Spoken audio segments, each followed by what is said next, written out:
G'day mate, 40 here, your friendly neighborhood no-fap warrior.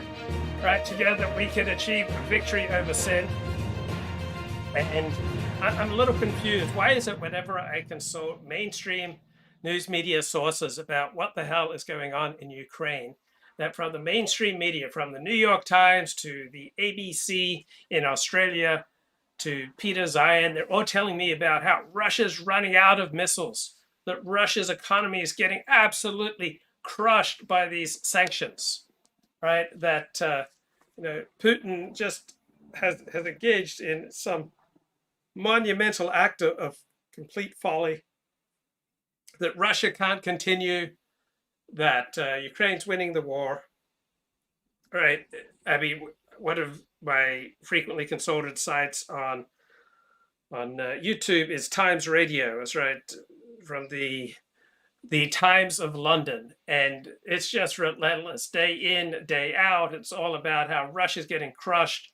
There's no way Russia can win. Those plucky Ukrainians, right? 3 cheers for the plucky Ukrainians. And emotionally, I am 100% on the side of Ukraine. 100%, all my feels are on the side of Ukraine. But on the other hand, whenever I consult dissident voices such as Scott Ritter or Colonel Douglas MacGregor is often showing up on Tucker Carlson, they tell me the complete opposite of the mainstream media narrative. So who's right, our elites or the dissidents? Right? Is the New York Times right? Is the Times of London right? Right? Is Peter Zion right? Or are people like Douglas MacGregor, retired Colonel Douglas MacGregor, or people like Scott Ritter? Like, who is right? And I don't know.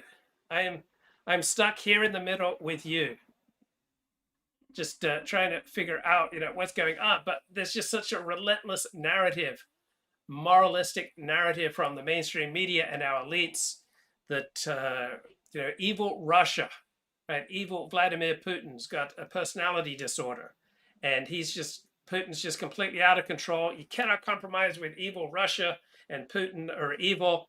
And so you can't compromise with evil. They must be stopped. This is like Munich in 1938. We must rally around those plucky, brave Ukrainians. We must send them billions of dollars of aid. And it's just relentlessly moralistic. This is just like good versus evil. And so whenever you sacralize something, make it into a battle of good versus evil, it's a lot harder to make a compromise, and it's also harder to see things objectively. Anything that you regard as sacred, you cannot then see objectively. So if I regard Orthodox Judaism as sacred, then I can't see Orthodox Judaism objectively, and I cannot make any compromise with my Orthodox Judaism, because Orthodox Judaism is sacred and the secular Goyish world not sacred. If one holds Christianity as sacred, then you can't compromise on the essential teachings of Christianity because it comes from God, and you're going to side with the devil over God. If you feel that anti-racism, anti-bigotry, anti-ignorance, that is your sacred crusade, then you cannot compromise with racists and bigots and those who willfully remain ignorant or enlist other people in ignorance and bigotry and racism. So Jonathan Haidt, he spelled this out so clearly. He said that anything you hold sacred, you cannot see objectively. That ties, the things that bind us, right? Ties bind us and blind us. So whenever you feel you create a bond with someone or with a particular in-group, you then become blind. And so the way that I try to navigate this dance is that I try to step outside of myself at times and try to see things as an outsider to my in-group, or as an outsider to my point of view, or as an outsider to my religion would see things. So that way I get the benefits of in-group identity. I get the energy and the strength of the cohesion that comes from having a strong in-group identity. And I can step outside of what would look like a cult to many people. Any strong in-group identity is going to take on many cult-like characteristics. And so I step outside, try to see things from an objective third party. So when I was walking down the street with an Orthodox Jew from Israel a few months ago, he started yelling out death to the Arabs.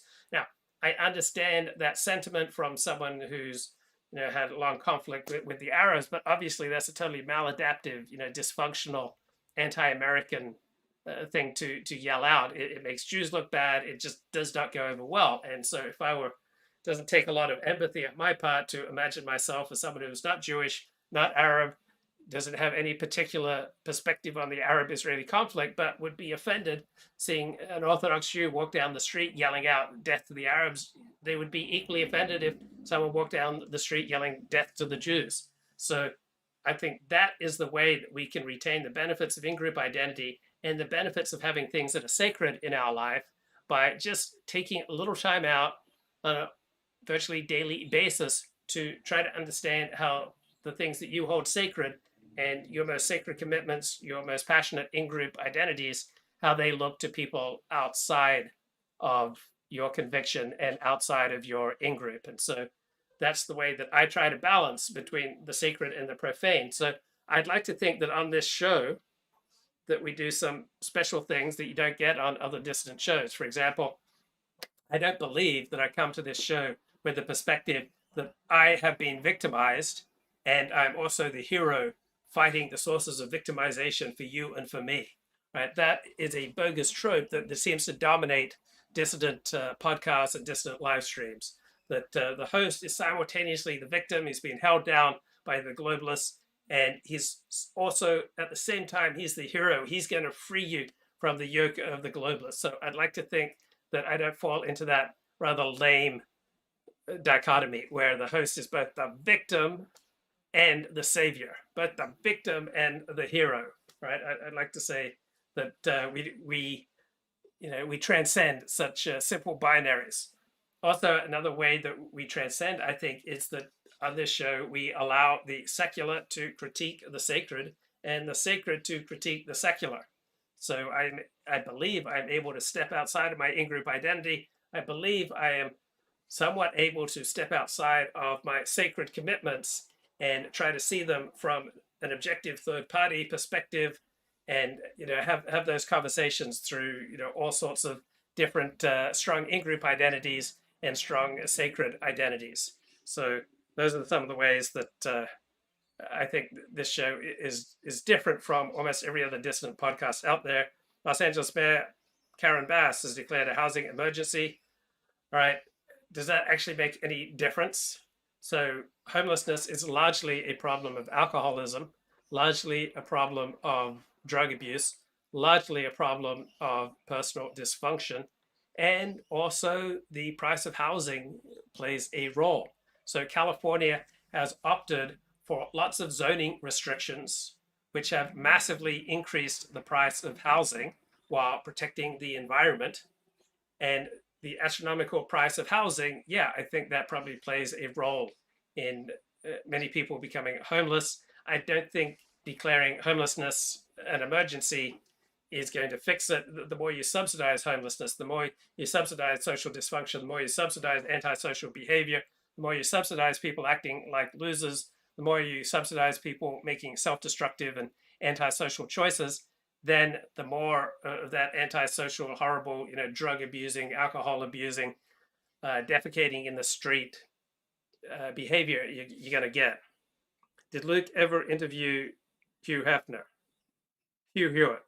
I never interviewed Hugh Hefner. I've taken his picture on many occasions. I know people who work for him and remarked on the very suspicious and bizarre relationship between Hugh Hefner and his daughter, is it Christy Hefner, who were in Playboy for many years. Hugh Hewitt, I slightly acquainted with Hugh Hewitt. We've traded emails, we've spoken in person. So even people who completely disagree with Hugh Hewitt, who have completely different politics than Hugh Hewitt, often remark on what a gentleman he is. Like, he is a nice guy. He's very pleasant to talk to and interact with. Yes, I was at the Playboy Mansion in something like December of 2006. It was the same night that the Dallas Cowboys beat the Michael Vick-led Atlanta Falcons. So I believe that was December of 2006. So what the hell is going on in Ukraine? Is Russia winning or is NATO winning? So this war is not Russia versus Ukraine. This war is Russia versus NATO, because Ukraine has effectively been a de facto member of NATO, right? Not de jure, they're not officially a member of NATO, but they've officially been a de facto member of NATO for several years now, and that's why they're doing so well. Okay, first, the mainstream perspective here from Bill Browder, who says that there's nobody that Putin hates more than Bill Browder. Well, from my perspective, there's no realistic possibility that this war ends, unless there's only two scenarios that it would end. Either Russia wins the war, which we hope won't happen, and it probably won't happen, or Ukraine wins the war. Neither side has any capacity to negotiate. Putin started this war, and from his perspective, any negotiation looks like weakness, and any weakness would end up him losing his position as president of Russia. And if he loses his position, he ends up going to jail and probably dying. On the other side, Russia has committed such unbelievable and terrible war crimes that there's no way that the Ukrainians have any capacity to give up territory or make any concessions to Russia. And so we're in this situation now where Russia cannot win militarily. We've seen the Ukrainians put up an amazing fight. They've done so because of their bravery, and they've also done so because of great... Okay, so there's a documentary on Netflix which indicates that the CIA murdered a scientist who was not thrilled with with America's use of chemical weapons in North Korea. So if these allegations are true, the United States extensively used chemical weapons during the Korean War against the North Koreans and the Chinese. Is that a major violation of human rights? And if the US did indeed use these chemical weapons, how was the United States and China and North Korea able to arrive at a settlement? So I don't think there's anything about the committal of war crimes that makes it absolutely impossible to reach some sort of settlement. Equipment being provided by the EU, UK, and America. And so Putin can't win militarily, and all he can do now is basically try to destroy Ukraine, make it uninhabitable. That's his only strategy. And to carry on in a way that he creates more refugees so the West becomes tired of supporting Ukraine. And so this is, and for what it's worth, this is not a new strategy. Every other war he's ever fought, he just does what we call scorched earth. He did it in Chechnya, he did it in Syria, and now he's doing it in Ukraine. And yet earlier this month we heard from Putin that he was open to talks on a possible settlement. He suggested there was a willingness to return to diplomacy. Was that insincere? That was just completely insincere, a total lie. He's not open to any talks. And for what it's worth, I've been in a conflict with Putin over the murder of my lawyer, Sergei Magnitsky, for the last 13 years. And they make all these insincere statements all the time without any intention of doing whatever they say. It's just part of their modus operandi to say things, to confuse people, to try to get the apologists, the Western apologists on their side saying, look, why are you supplying arms? They're ready to negotiate, etc. It means nothing. And one has to understand that Putin has no reverse gear. His only way is forward. His only way is to escalate. And the only way this thing is going to end is if Ukraine beats Russia, beats them out of their territory. How concerned then, Bill, should we be to be hearing President Putin talk of this promise of a growing military cooperation with China in a bid to push back against the influence of the US and European allies like Britain? Well, I mean, he's going to try to have a growing military alliance with anyone who would be his military ally. But what's in it for China? China doesn't get anything out of this war. This war is a total Russia. China doesn't want to have all of their companies sanctioned. China doesn't want to end up in a conflict with the West. And so we haven't seen China supply any military equipment to Russia. All we've seen is Russia going to Iran and going to North Korea for their weaponry. And so I don't see it coming at all. When it comes to what's in it for China, Putin says that Russia is one... Bloody hell, I was muted there. So I remember Hugh Hewitt reached out to me in 2004. He sent me an email. He wanted to know what I thought about imposing a tax on the pornography industry. And I said he thought it was a good idea, because you would increase the price of using pornography, and you'd be able to get money that you could use to good ends. I thought it was a bad idea because it legitimates the porn industry, because I found from my reporting on the porn industry that people, by and large, regard that which is moral is that which is legal. So I found that the people in the porn industry thought that what they were doing was moral because it was legal. And people who were all for the use of pornography were not morally bothered by the pornography industry. One of their major arguments was it is legal, therefore it is okay. So I'm not talking about high-level intellectuals here. I'm just talking about with regular people. If something is legal, they regard it, generally speaking, as okay. And so I thought that the imposition of a special tax on the pornography industry would further legitimate the pornography industry, which would lead more people to using its products and more people entering the industry and frequently damaging their lives. One of the leaders, as he puts it, in supplying oil and gas to China. Is that what's in it for China? Well, China can get the oil and gas without supplying any weapons, and that's what they've done so far. And for what, the way I look at it is that in order for them Chinese to get more gas, it's going to take 10 to 15 years of building pipelines. You can't just put it on a ship and send it out. And as far as oil is concerned, we've also put a restriction on oil exports from Russia, saying that no ship can be insured leaving Russian ports unless they're selling oil below a certain cost. And so it's a tough situation for Russia. They're not going to be able to get their oil out to China in a way that they're going to somehow change China in any dramatic way. China is getting what it can from Russia, but absolutely they're not going to supply weapons because they don't want to be on the other side of Western sanctions. On the point of supplying weapons, we've been hearing of Russian attempts to get weapons from Iran, from North Korea. How important are those international relations to the Kremlin? Well, I mean, at the moment, Russia is running out of bullets. They're running out of bombs. They're running out of drones. They're running out of everything because of the sanctions. They don't have technology to make stuff. They've used so much equipment. They've had so much equipment destroyed, and so they're desperate for. Okay, I've been hearing this for months, that Russia's running out of military equipment, but they just keep sending endless amounts of missiles into Ukraine.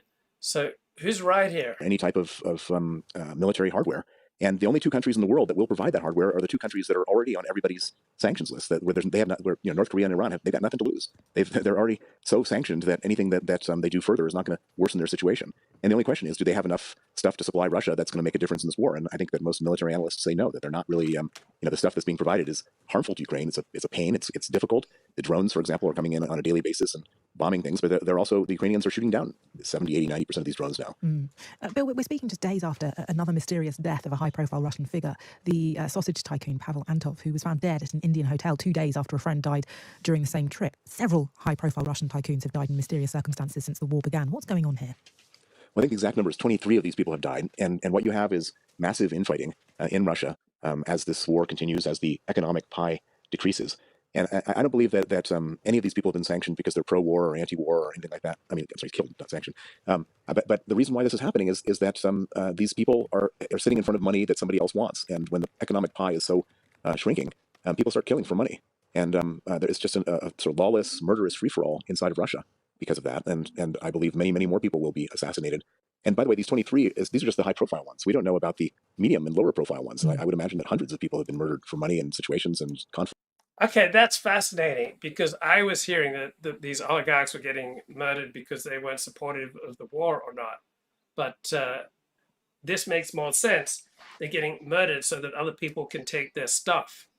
Right? That makes more sense than they're getting murdered for not being ideologically supportive of the war. Have you heard this explanation before? It's the first time I've heard it. Makes the most sense of any explanations I've heard for all these oligarchs. And press F to remember the sausage oligarch. I mean, what a life he led. What an industry. Just imagine being known as the sausage oligarch. I mean, as a vegetarian, I can only imagine the prestige and the power and the status that is accorded to sausage oligarchs. So now that the Russian sausage oligarch is dead, who is now the #1 world sausage oligarch? Who is the sausage oligarch over all other sausage oligarchs? I don't know. When you were a kid, did you dream of becoming a sausage oligarch one day when you grew up? Right. Here's the dissident perspective. Scott Ritter. Could look like. They invited the West to read it and have a serious discussion about it, and they were ignored. Then Russia invaded Ukraine, and Russia has two objectives. One is the demilitarization of Ukraine. The other is the denazification of Ukraine. Demilitarization means the elimination of all NATO influence on the Ukrainian military, and denazification means just that, getting rid of everything that Russia considers to be related to the ultra-nationalistic ideology of Stefan Bandera and the white supremacist manifestations of that. Now, these are words that I'm not using. I mean, people go, well, Ritter, yeah, you're very good at Kremlin talking points. I'd advise people to go back and actually read the amendments put by the United States House of Representatives on Department of Defense appropriations legislation from 2015 up until just this year. They continuously forbid funds. I'm so old, right? I'm so old. I remember when being a white supremacist was a bad thing. Like, I'm so old that I remember when Nazis were considered bad. I am so old. I remember when neo-Nazis were the greatest threat to Western civilization, but we're funding these people now to the tune of, what, $80 billion? I thought white supremacists and Nazis were bad guys. Why are we supporting and funding them? And why is Putin the bad guy for wanting to take down Nazis and white supremacists? It sounds like this is so confusing for me. I thought Putin was bad and white supremacists and Nazis were bad.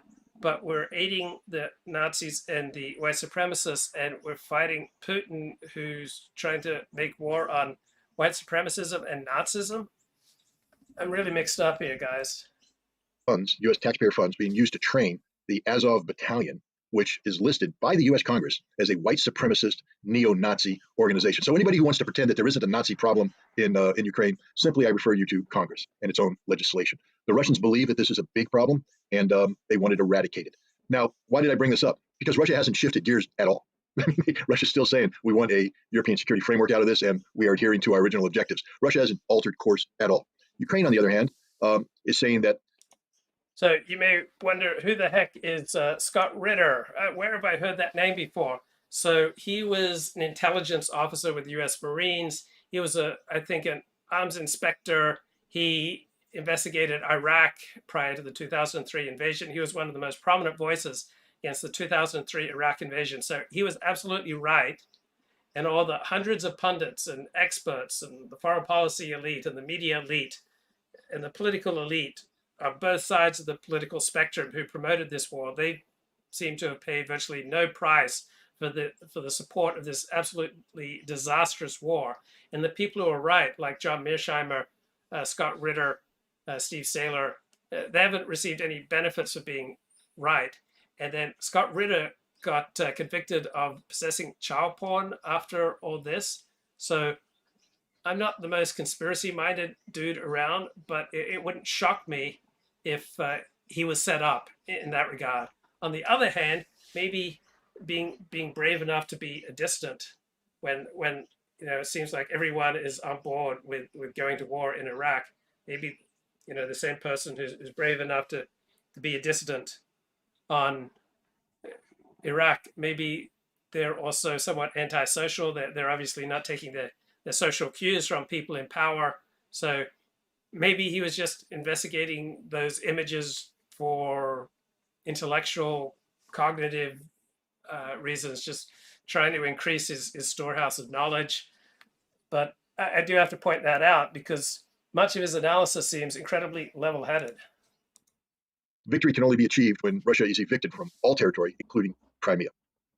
I would say that Russia is closer to achieving its objectives than Ukraine is to achieving its objectives, which tells me Russia has the momentum, Russia has the initiative, and Russia has realistic objectives that can be attained. Ukraine doesn't. I mean, there's just literally no one on this planet besides maybe, I don't even think the Ukrainians believe it, that they're going to recapture the Donbass, that they're going to recapture Kherson, Zaporizhia, that they're going to recapture Crimea. This is fantasy. So you have one side that's that their objectives are fantasy-based. You have another side whose objectives are, while difficult to achieve, are very realistic. So I'll go with the realistic side over the fantasy side as to who I think is going to prevail. Then we take a look at capabilities. For certain, Ukraine had a good September. There's no one that's going to debate that issue whatsoever. But at what cost? And what I mean by that is in order to achieve this good September, Ukraine had to... Okay, so this interview was recorded November 4, 2022. Absorb billions, tens of billions of dollars worth of NATO equipment. It took months to do this. It took months to get people trained on this, to bring the equipment in, to match the equipment with the people, organize it, and bring it to the battlefield.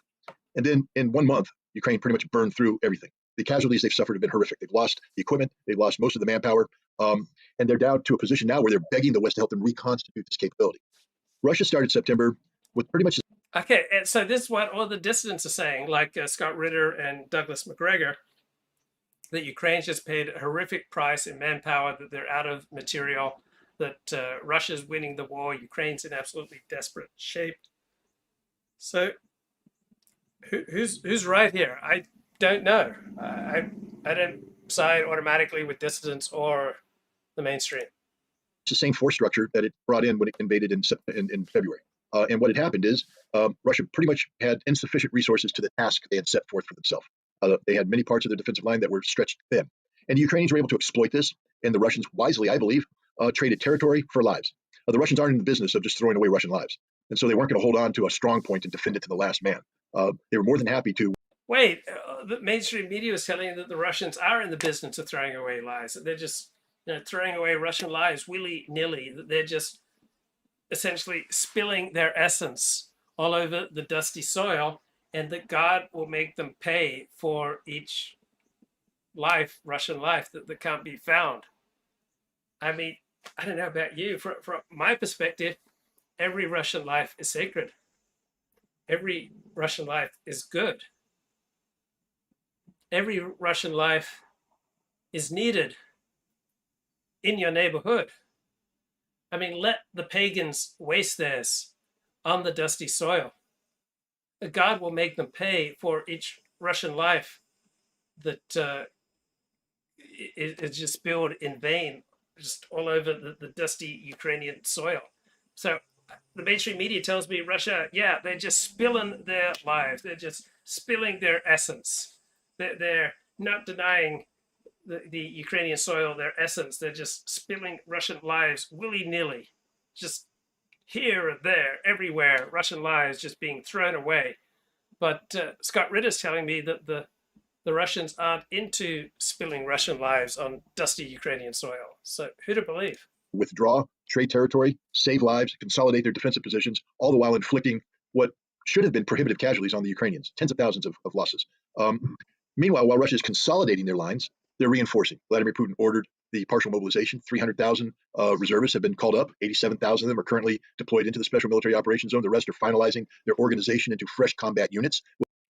So I have been NoFap for almost 9.5 years. And I've been in Tenem Sands with free access to unlimited amounts of aloe 98% pure gel. It soothes, it cools, and moisturizes. And when you use this appropriately, in the appropriate situations, in the appropriate parts of your body, for the appropriate reasons, there's absolutely nothing wrong with using this wonderful aloe vera. But everything can be abused. Everything can be misused. Everything can start leading you down the slippery, slidey slope towards sin and self-destruction and onanism and frittering away your life essence, just spilling it here and spilling it there. But if you achieve recovery, you will feel repelled, right, from frittering away your essence and using aloe vera irresponsibly in the incorrect situation and places for the wrong means and purposes. You will recoil from that possibility like from a hot stove. So I can handle having unlimited amounts of free aloe vera just right on hand. Anytime I can get that soothing, cooling, and moisturizing qualities of aloe vera without misusing it, without abusing myself with it, without losing my humanity, without losing my sense of self, without losing my sobriety, without losing my self-discipline, without losing the magnificent cathedral of a life that I have created through 9.5 years as the NoFap warrior, right?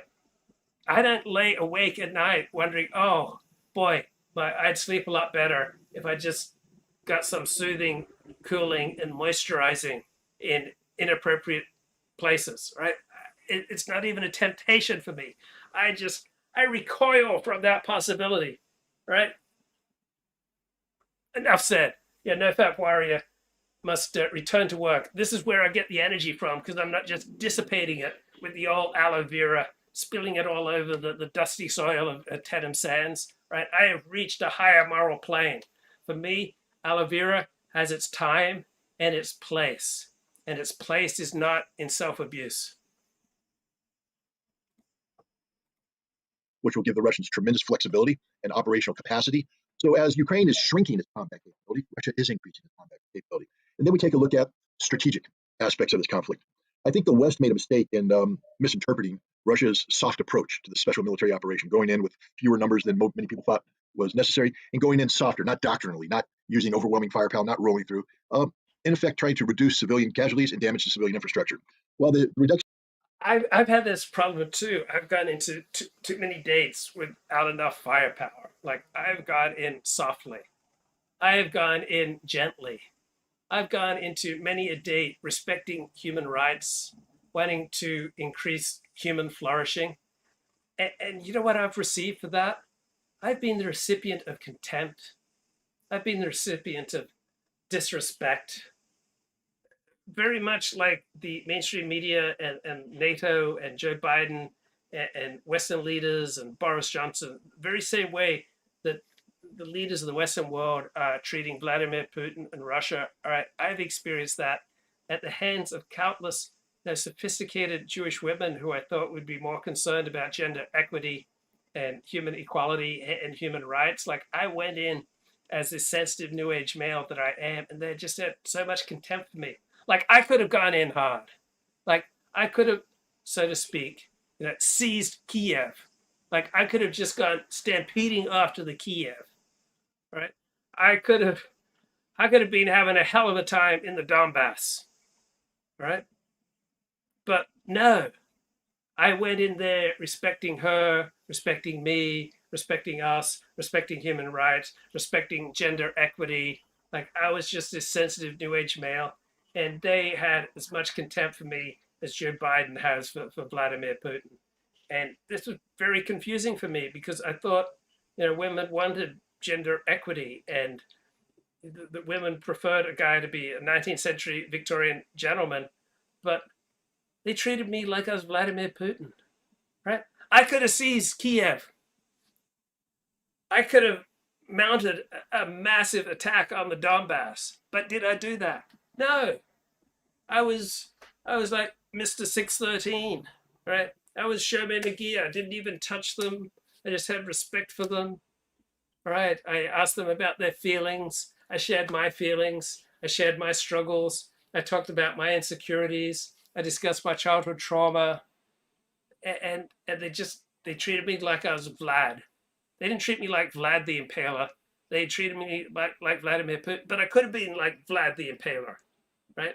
But I was just overwhelmed by my sensitive new age mores.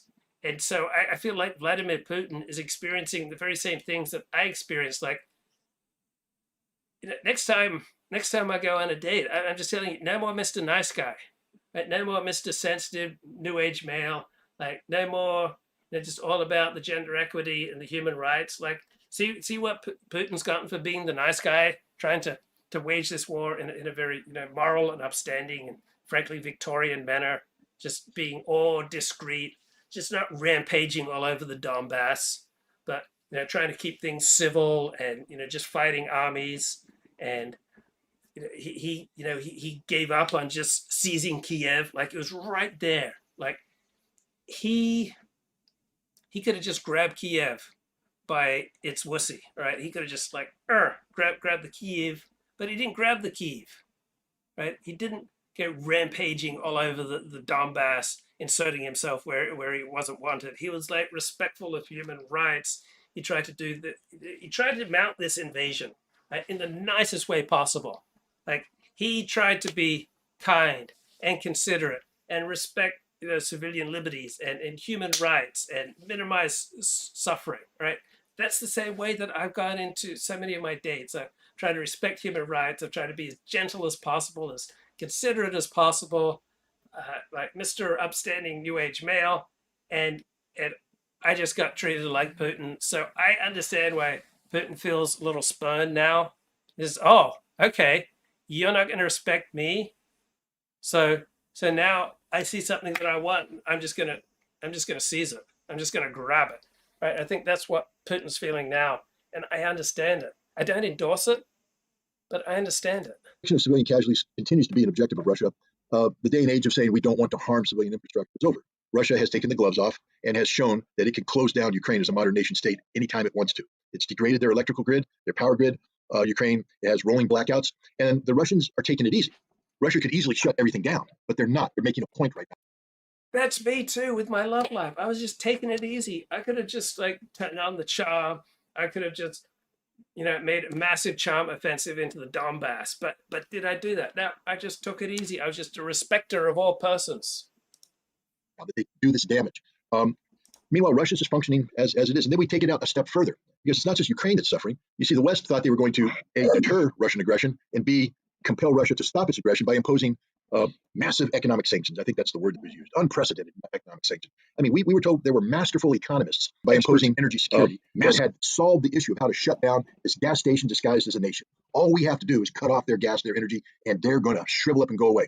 Russia proved that the gas station actually knows more about global energy security than the West does. They flipped the script. Russia's not the nation suffering. Europe is suffering. The entire continent is suffering. America's suffering. What people are talking about, we have a couple weeks left of diesel fuel. I don't think people comprehend what that means when we run out of diesel fuel or we get such a shortage that the prices go through the roof. Because diesel powers the trucks that make the supply line work, that bring food to our stores at a reasonable price. And you start jacking up the price of the cost of transportation, it will be transferred to the consumer. And if you eliminate diesel potential to where transportation is frozen, nothing makes it market. Russia doesn't have this problem. So they've won that battle too. So across the board, from the big picture, strategic aspect of the West supporting Ukraine to Ukraine's ability to sustain the conflict, to what's happening on the battlefield, it's advantage Russia, advantage Russia, advantage Russia, advantage Russia. Russia's winning this war. Call it controversial, but that's my take. Now, you touched upon, nuclear security framework, and this is a matter that should preoccupy us all, a matter of the utmost urgency, as I know you know. And the subject of nuclear war has come up repeatedly in the mainstream discourse since the special military operation began. And again, the predominant narrative in the West is that Russia is threatening to use nuclear weapons, and its government cannot be trusted to manage its massive nuclear arsenal responsibly. But in the years leading up to the special military operation, it was the United States and not Russia that withdrew from major arms control treaties. And as you've talked about oftentimes, in 2002, the Bush administration withdrew the U.S. from the Anti-Ballistic Missile Treaty. In 2008, the Trump administration withdrew the U.S. from the Intermediate Range Nuclear Forces Treaty. And in that same year, the Trump administration withdrew the United States from the Joint Comprehensive Plan of Action with Iran, also known as the Iran Nuclear Deal. And I'd like to know your thoughts, Scott, on the importance of those treaties to global nuclear security and whether the United States government, in your opinion, had any valid reasons to withdraw from any of those treaties. Well, let's just start with first principles. Here we are, 2022, and we have a bunch of people running around as if they've invented the concept of nuclear security and a nuclear-based muscle flexing. No, we've tried it before in the 1960s. We did the whole arms race thing, and we realized at that point in time that we'll quickly bankrupt ourselves and get nothing from it if we continue to try to build bigger and better missiles, more warheads, all this stuff. One of the first things we had to teach ourselves back then is that you can't win a nuclear war. You can't win it. Should never be fought. And that's when we embraced something that one would normally say shouldn't be embraced, the notion of mutually assured destruction. That is, if I use a nuclear weapon against you, not only will I kill you, but you're going to use a nuclear weapon against me and you're going to kill me. The best way to keep mutually assured destruction alive and viable was to stop pretending that you could defend against a nuclear attack. So that was the other part of the arms race that was starting to occur. Not only we're building bigger missiles and stuff, we're trying to build. Wait. This is so confusing. I thought Putin was the nuclear threat. I didn't think there was anything the United States might have done that increased the odds of a nuclear war. But when you listen to someone like Scott Ritter, you start thinking, oh, maybe the United States has done some dangerous things that have increased the odds of nuclear war. I thought it was just Putin. Putin was the bad guy, and maybe there are some problems with the United States' approach to nuclear weapons, but you don't really get this perspective in the mainstream media. Okay, JFGT has a show. Mr. Medica goes to die. So word on the street, Medica's got brain cancer, one eye blind already, that he's not going to see another Christmas. It led to other health complications, and he says he's going to die from the other health complications. So that is, it's sad because Mr. Metokur, to me, represents a whole piece of the history of the internet. To me, he is a representative of the first generation video producers of the internet, people who saw the power of the internet and who demonstrated it to everyone else. And that was before the internet was a place where normies came to pose about their in real life concerns. There was genuine originality to the internet culture that was developing back in the days, and Mr. Metokur was one of those. And I was, he may be part of the causal root that led me to become a creator, because they were showing how successful you could be, how viable it was, and I needed that to give me the kick. So all those people who have been there before me, Sargon of Akkad, Mr. Metokur, Drunken Peasants, to me, all of these guys were showing me, okay, you don't have to be that good. It's like you don't have to have a news production of the level of CNN to have success on the internet, and that was very reassuring. It was reassuring to see that these human beings who had taken their own path could be successful with it. And in fact, they were giving a color to the internet. They were giving a different taste than everything else in life. And what we were seeing in Mr. Metokur videos was often, in my view, Mr. Metokur has always downplayed himself. That's always the thing that frustrated me about him. He's always presented himself as, we're just kidding around. We're just internet people kidding around. And to me, he was truly an anthropologist of the internet. And he was, you could see in his method, he was hanging out on streams very early in the history of live streaming. He would just come to random streams with not much viewers, just to see who was there, to be curious about their mind, to question people, to recruit subjects that he would eventually find interesting. He was truly an anthropologist of the human mind on the internet, and he was open and wanted to explore the internet, and at the same time gave us an opportunity to explore his own mind. All right, so Keith Woods, I'm surprised. Keith Woods is taking it. So I find Mr. Metokur very impressive. Like he consistently displayed considerable common sense and an ability to see things, about as close to objectivity as humanly possible. So you got a course in common sense when you listen to Mr. Metokur. A different direction than me.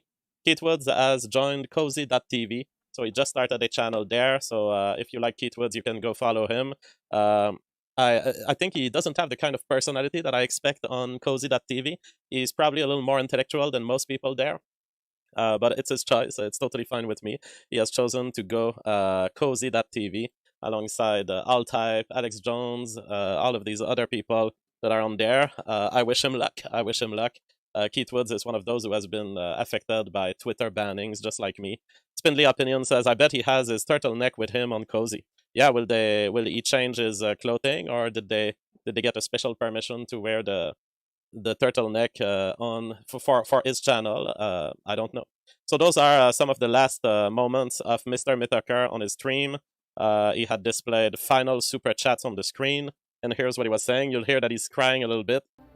Maybe you think because I cover a lot of weird shit on the internet, like I'm swinging off the walls, but I'm very, very laid back. My celebration would be, of course, very laid back. I'd be happy, but be very laid back. And someone on Twitter added this sad music onto the stream because he thought it was moving. From Hyperion9997, best wishes for the new year, everyone. Best wishes for your new year as well. From Frank Garcia, Jim, thank you for the memories. Get well. I hope you've enjoyed all the ridiculous shit we've covered over the years. From Sleepy Hazard, here's some super berries for my favorite weatherman. Watching your forecast always put a smile on my face. All the best to you in your retirement. Wishing good health and fortune in the new year. Well, hopefully that turns out to be true. Hopefully things do turn out. From Constable, thanks for all the entertainment over the years. Been watching or watching since Tumblerisms. Hope you get better. God bless. Also tell Peter he's a huge... And then there's a word that Susan won't let me say. Now, Peter, can you guess what word Constable wants me to call you? Now, earlier today, I did an Odyssey stream where I put out sound clips for everybody to be able to use. So they'll be able to just insert them at any moment. And I'm going to tell you what, Constable, that sound clip exists. Peter, this is a serious question. What did Constable pay $10 to have me call you? It starts with an F, and it ends with a G. From Getting More or Less, Fly High Potato Pigger, Fly High, well, thank you very much. From FenRBR, got more entertainment out of your streams than many AAA games. Really sad to see you go, especially coinciding with the end of the old wild era of the internet, as we know it. Hope you managed to beat the cancer.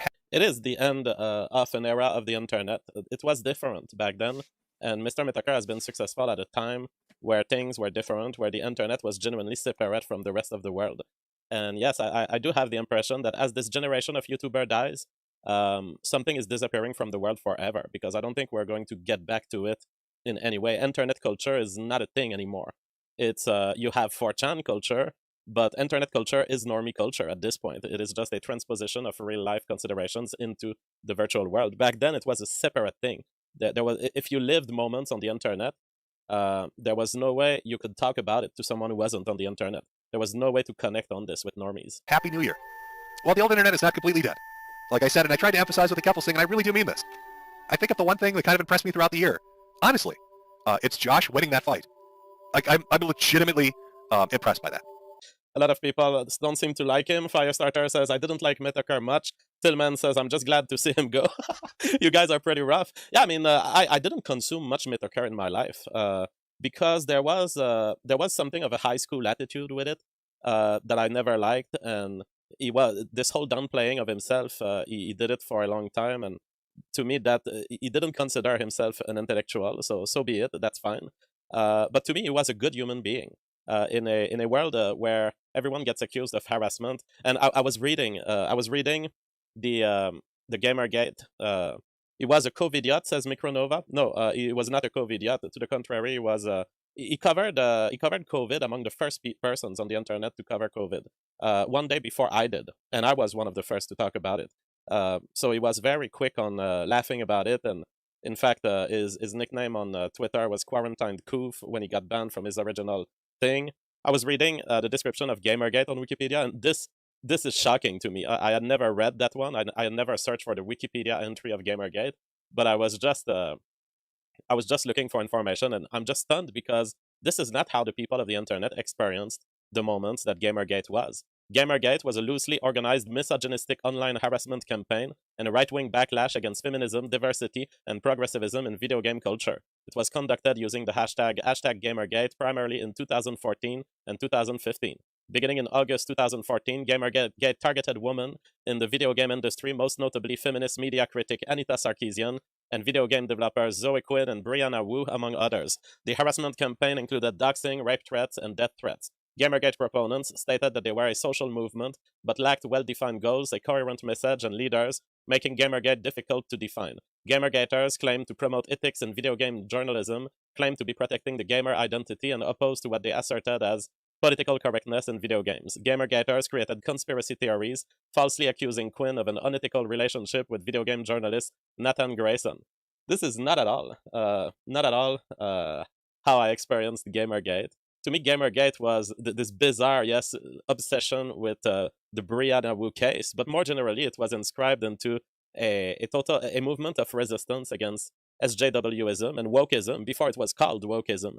Wokeism penetrating the game industry.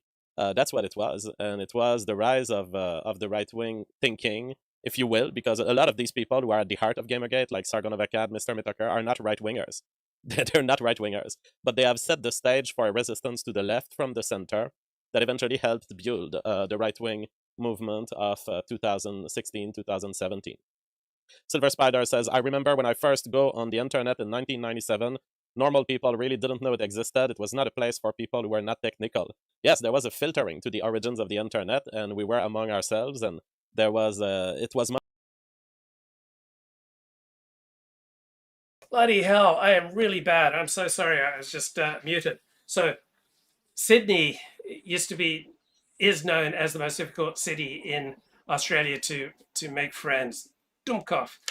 And Sydney is also the most diverse city in Australia. So the more diversity you have, the less people have in common. So the more difficult it is to make friends, particularly for men.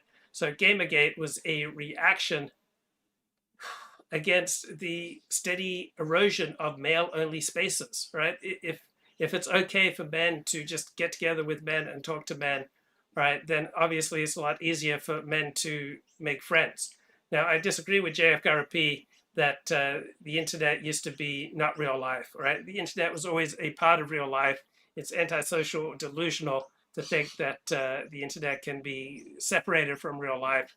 I understand that you can say something's different from real life, and also you can simultaneously say it has these things in common with real life. So pointing out the differences between one thing and another is not to deny that there aren't also considerable similarities. Boy, I've really blown it twice on this live stream with rating away with thoughts and insights that are absolutely going to change your life. Boy, only to find that I was muted. The normies came, they started asking that us be shut down so that they could enjoy the internet without us. That is quite ridiculous. Okay, we have some haters. People are like, fuck you, Zoe. Bro, this is 2023. Relax. But yeah, and Gamergate was such glorious days that when there was eventually a conflict between Sargon of Akkad and Mr. Metokur, and one of the things that built on this conflict was the two approaches with respect to Gamergate. And Sargon of Akkad wanted and thought that he could reawaken the glory days of Gamergate. Without, Sargon of Akkad was the biggest political YouTuber probably for that moment, and he had all these anti-SJW Gamergate debunking videos. And he wanted to reawaken the glory days of Gamergate by doing Gamergate 2. And Mr. Metokur had another relationship with his time in Gamergate. He wanted to get away from it. He wanted to bury it. And now he mentioned in his stream that as he gets buried, he would want Gamergate to be buried with himself. So, yeah, there were also a moment at which the crowds of the internet were small enough to be manageable and coordinable, or, they could coordinate. And we were stunned when we were seeing the power of basically a group of dedicated individuals on forums, on YouTube channels, and on all of these platforms basically make an event happen. See, the reason why it's half funny that it's called Gamergate is that the word gate suggested that we had the power, us, the people of the internet, and I'm not including myself in Gamergate, I was not in this, but I was in this as an audience member. And it gave us the realization that the internet was powerful, that it was a means of human coordination that could make real things happen, that could create a gate, create an event like a gate. And that was the first realization that something like this could happen. And when the Anita Sarkeesians of this world started complaining against the backlash, complaining against the harassment, that all confirmed that it had happened, basically, that this was not just the delusions of a bunch of anonymous people on some forum, that something had happened in the real world because of the internet. Monk says the internet isn't real, quit telling lies. Chichi Ping says, JF, do you remember Lynx, the non-graphic browser on Unix? Lynx, I've never used that, but it tells me something. I must have at some point had access to it and saw it. But I know he's always had such a childish mentality that I wouldn't be shocked to learn that he has no children, and that's a very sad thing. But see, that this is exactly what Sargon told him at some point. He said, you just want to be the coolest guy of the school. And he said, yes, that's what I want to be. And this is so hurtful to see someone who has behind him one of the most beautiful career of the early internet, someone who should go in any hall of fame about the internet. He should be in there. To see him reduce his own work to, I'm just trying to be the coolest kid in the class or in the school, that is so hurtful to me, because to me, Metokur was a guide, and a guide of the internet, a guide of the bizarrery. He would go on a stream and catch some autist fascinated about a single thing, and he would make a show out of it. That was the beauty of Mr. Metokur. Go Away says, JF, Metokur was very much a millennial in his obsession with and aversion to things he found cringe. Zoomers are post-irony now, and Metokur couldn't keep up with this paradigm shift. That is a nice, it's a nice analysis. In a way, yes, Metokur. In fact, I was reading his career on. Well, I think Metokur got crushed by deplatforming. It considerably reduced his enthusiasm for making videos online. Here he is giving some advice. Libertarian, thanks for all the laughs. Merry Christmas. From Musco, what is the most important life advice philosophy you can pass on to us? Wise man Jim. You want life advice? You want life advice from, okay. What's the best advice I could give you? The best advice I could give you is shoot your shot, kid. You're going to have many opportunities in life to get ahead and do well. And something's going to hold you back. You're going to be shy about it, or you're going to doubt yourself, or you're going to think that you can't succeed, or you'll be embarrassed, or something's going to get in the way. And it'll probably be purely psychological, either imparted onto you by somebody else telling you can't do it, or yourself because you doubt yourself. So my best advice is just take the fucking opportunity, even if you fuck it up. That's my life advice. Shoot your shot. That and always keep laughing. You can do those two things, you're going to do very well. You're going to get ahead, you're going to do fine. you just gotta stay focused, do the best you can do, and have a giggle from time to time. From Musco. So I found Metokur impressive for his common sense. So common sense doesn't come naturally to me.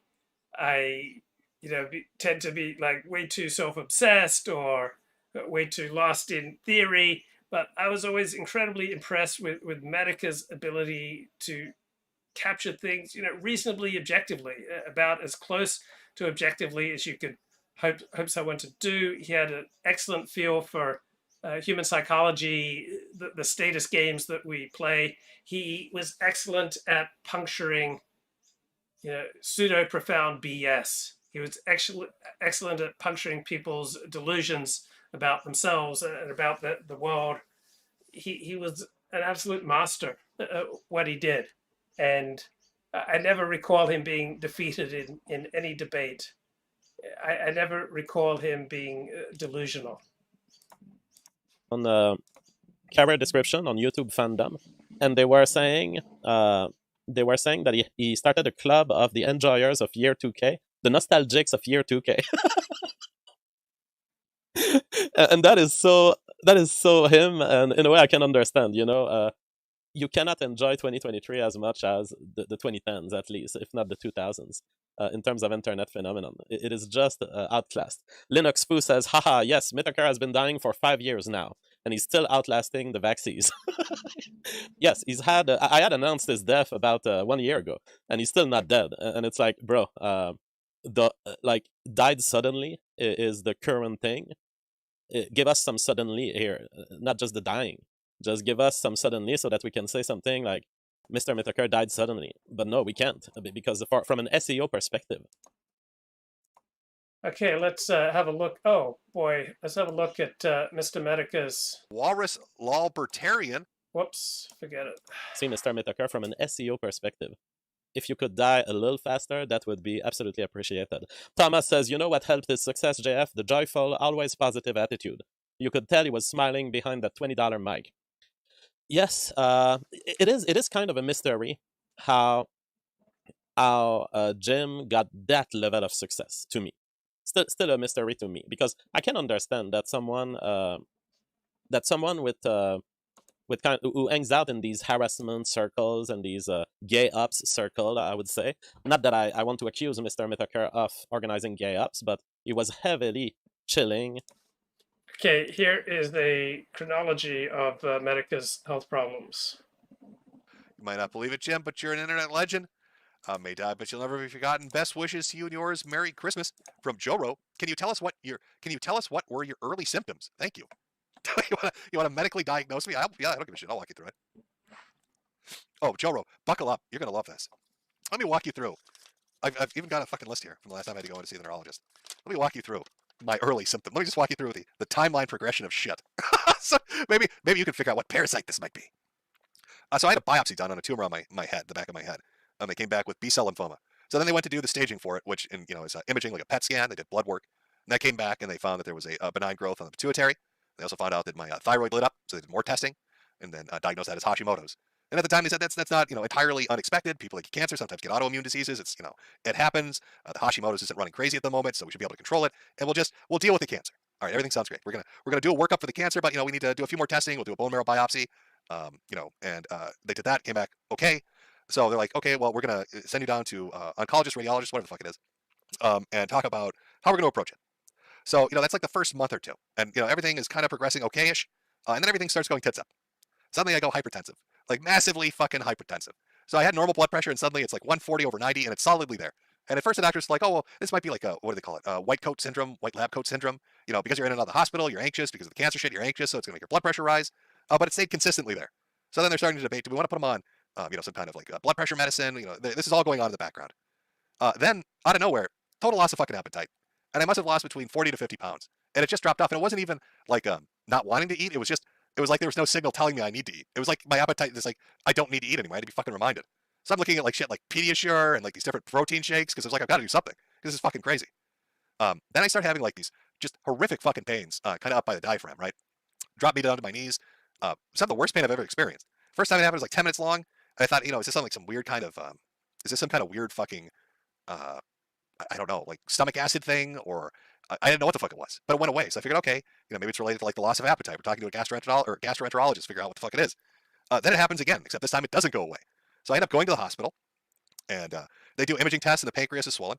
They check the lipase levels, and it's supposed to, I think on like their scale, it's like between 100 and 300 is normal, and it's like 18,000. And so he's like, the ER doctor's like, you're having an acute pancreatic attack. This is going to take a while to go away. We're going to have to hospitalize you. You'll be here for maybe a week or two, maybe 3.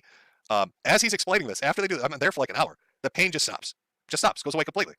So I'm like, well, I didn't want to stay. I was like, well, if it stopped, I'm fucking out of here. Like, I don't want to be in the this is right at, all this COVID shit's going on. I don't want to be in the middle of the hospital and like at ground zero for that shit. The ER doctor got angry about that, whatever. I went to my primary the next day. They reran the lipase. And it was completely, it was on the low end of normal. So it went from 18,000, this fucking ridiculous high number, down to nothing. So, things started kind of getting weird from that point on. It was around this point that the doctors started getting concerned. There was some weird shit happening. Because I had like this jaw pain that started extending up into my ear. Then I started losing hearing, got tinnitus. The pain extended up into my eye. I lost control of my eye. You have 4 different muscle groupings that control your eyeball, right? And it was like somebody cut them all. The eyeball's just free floating. This one day I look in the mirror, my eyeball's just floating everywhere. Pupil's not dilating correctly. It's doing the opposite of what it should be doing. Going to the ER, and he said, oh, this, we don't know what's going on. What did he call it? He said, this might be outer ocular palsy is what he said. I said, well, am I having a fucking stroke? Is this like, am I going to go retarded? Is this the start of a stroke? Well, no, having a stroke that only affects the eye would be, that's just so that I've never heard of that before. And it's like, well, I haven't heard of 30-year-olds getting fucking lymphoma, right? That's rare to begin with. So how do we make sure I'm not having a fucking retard stroke? So he's like, oh, we'll do, I think they did a CTA or an MRA or some fucking thing like that. And then he comes back and he's like, okay, well, maybe it's not outer ocular palsy. Your vertebral artery is dissected and you've got a pseudoaneurysm on the right side. and also another dissection on the left side in your neck. And so this could be a trans-ischemic attack. You might have had a mini stroke. Oh, okay. Well, what do I do? Well, you take a baby aspirin. Okay, doc. So I take the baby aspirin. The eye thing eventually does resolve. I get control over it again. Weirdly enough, the hypertension goes away, which makes no sense because aspirin shouldn't have a fucking effect on it. So I mean, like, all this is kind of going on. Then right after that, I lose more of my hearing. And I'm going into the ENT repeatedly. And they're doing like this. They got like this diagram where they check the fucking hearing. It's around this time that I'm doing internal medicine up at Mayo. So they're sending me around to all the specialists. The gastroenterologist is up there, and he says it's not an acute pancreatic attack. Whatever this is something that mimics that, but I guarantee you it's not. I see the hearing guy, and he's like, well, it could be, what the fuck did labyrinthitis in your ear, autoimmune labyrinthitis, or autoimmune inner ear disease. They checked a different, like antibody shit for Cogan's. They didn't think it was Meniere's because I didn't have any of the vertigo. So I'm getting this big workup. They're doing all this shit. They come back to me and they say, well, we don't really know what's going on. We're looking at your IG levels, and they're all fucked up. We're looking at T-cell stuff, and it's all fucked up. They check me for JAK2 mutation. They don't understand it. So, they want to put me in something called Diagnostic Odyssey in genomics and have me genetically tested to try to figure out what's going on. Okay. Oh, fine. Then, it just keeps progressing. Then I start losing sensation in my legs. It's on each side of the legs, all the way into the feet. So they're like, well, we put them on prednisone. Is this prednisone-related neuropathy? So they start checking for like diabetes and other stuff. Everything's coming back fine. The guy that does the fucking the nerve conductivity test, whatever the fuck it's called, where they stick a little thing in you and check the nerve in the body, comes back and says, oh, this is weird. Were you beaten? The guy asked me, were you like in a fight or something? Why are you asking me that? Well, we do this test to see if it, like, if the pattern or some shit, matches up with a disease we might think it is. And, we're showing there's dysfunction, but it's like the dysfunction we're seeing doesn't really, it's weird. He actually told me we think the machine might be broken because it's weird. It shouldn't be acting like this. Okay, well, that's fucking great. It's always good to hear they're having weird fucking results. Then on top of that, start getting skin infections, like staph infections, which makes no sense. Hypertension comes back, only now it's 150 over 100. So they put me on blood pressure shit. Losing more sensation as different nerves are starting to get fucked up in the body. And it goes on and on. Then there's a growth in my throat. I have to go to the ENT. So, that's where I'm at. So it's one thing after another. It's one more thing after another. It's go see a fucking specialist, come up with a game plan. They don't know what the fuck it is. Go see another specialist. They do all these specialized blood tests. What was it this chick said? I'll read you the exact fucking thing. Oh, exactly what she said. The condition that I would recommend assessing through immunology is CD T-cell receptor complex disorders causing immunodeficiency MHC class 1 deficiencies. Well, what does that mean? And then she's like, well, it's like bare lymphocyte. All right. And then the neurologist is like, well, we should test you for something called, oh my God, small fiber neuropathy. So we need to do a biopsy. And then another guy's like, well, we need to check your spine. Because, we've noticed the weird kind of shit going on in your spine, some kind of growth, so we want to take a look. So I've got all this fucking growth shit going on, and the ENT's looking at the throat, and they're like, well, we don't think that's cancer. We think that's, maybe that's a cyst or something. Maybe we want to biopsy that. We don't know. So they all want to cut me up and take samples. So you're asking, can you tell me my symptoms? All I know is the moment I had that biopsy, and I'm not placing it on the doctor, the guy that did it, the dermatologist or whatever, that did it was a great doctor. Like, fantastic job, did a fucking bang up job. But the moment they cut that fucking tumor out, my body went apeshit. And I don't know why, and I don't know what it relates to. I think that's why they wanted to test perineoplasty syndrome. So they're all throwing shit out there. Everybody's throwing shit out there. All these specialists want to do all these specialized tests because they've all got, like, what is it? What's going on? Your IG levels are all fucked up. We don't understand it. IgG subclass. Another thing I fucking loved was dealing with hematology and everybody, because you try to like track down a disease. And he's like, well, if it was IG subclass 1 and 3 or subclass 2 and 4, we can match that up with stuff. But your IgG level specifically, it's subclass 2 and 3 that's completely fucked, and IgM is completely fucked. And it's just, I don't know, man. It's just, it's a never ending fucking, it's just never ending. So I'm sorry. Now I'm going on a tirade. There you go, though, bro. There you go there, bro. So you can, I don't know. There you go. Let me crowdsource a diagnosis. Any geniuses out there want to take a crack at it? There you go. That's the basic progression, give or take a few things. Well, he's been incredibly courageous, staring down death right in the eye, maintaining good humor, able to participate in debates, talk about all this openly. I mean, of all the major dissident internet personalities, he has to be among the most stable. So, do you remember after 9/11, we heard a lot about the great threat of Islamo-fascism?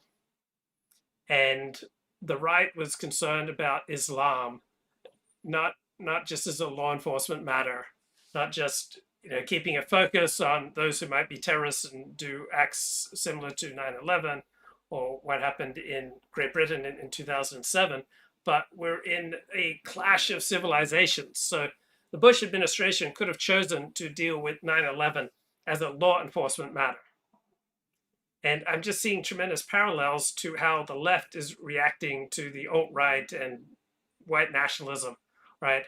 It's not primarily a law enforcement matter, it's a clash of civilizations. So just as in Ukraine, we're not seeing the tragedy of great power politics, which would be the John Mearsheimer realist approach. We are seeing the battle of good versus evil, autocracy versus democracy. And at home, Joe Biden says the reason he became convinced he needed to run for president in 2020 was due to Charlottesville, right? And so the left, the Democratic Party, the liberals, the dominant elites in the mainstream media and academia, they don't want to react to alt-right violence or to white nationalism or to the Proud Boys or to far-right violence as a law enforcement matter. They want to treat it as a spiritual cancer that they want to cut out of the body politic, just like the Republicans under George W. Bush. They wanted to treat 9/11 not as a law enforcement matter, right? Not as a reason to become much more selective about who we allow to enter this country, not as a reason to close down our borders, not as a reason to start profiling people based on more or less obvious signs that they could create mass havoc.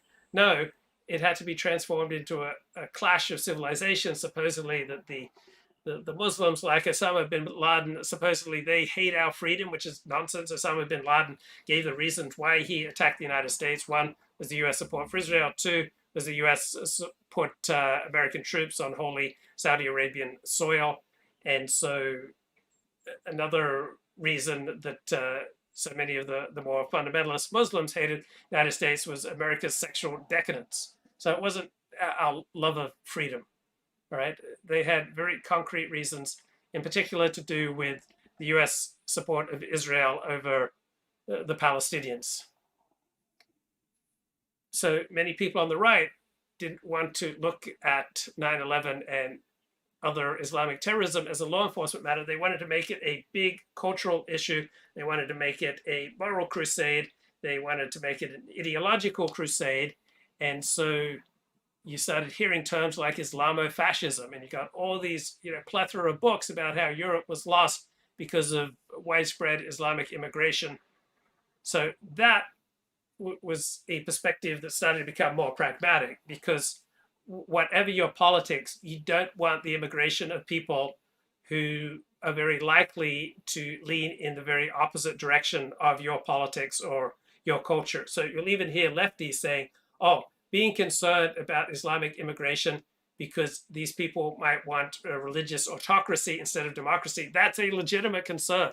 Right? Even lefties will say that's a legitimate concern, to be concerned about the immigration of those who don't have democratic values, who are looking to supersede or overthrow or subvert our democracy. That's a legitimate reason to be concerned about immigration. To the best of my knowledge, that's the only legitimate reason, according to people on the left, to be concerned about Islamic immigration and other forms of immigration, because you're concerned that it might reduce the liberal human rights focus of our state. It might be bad for gay rights.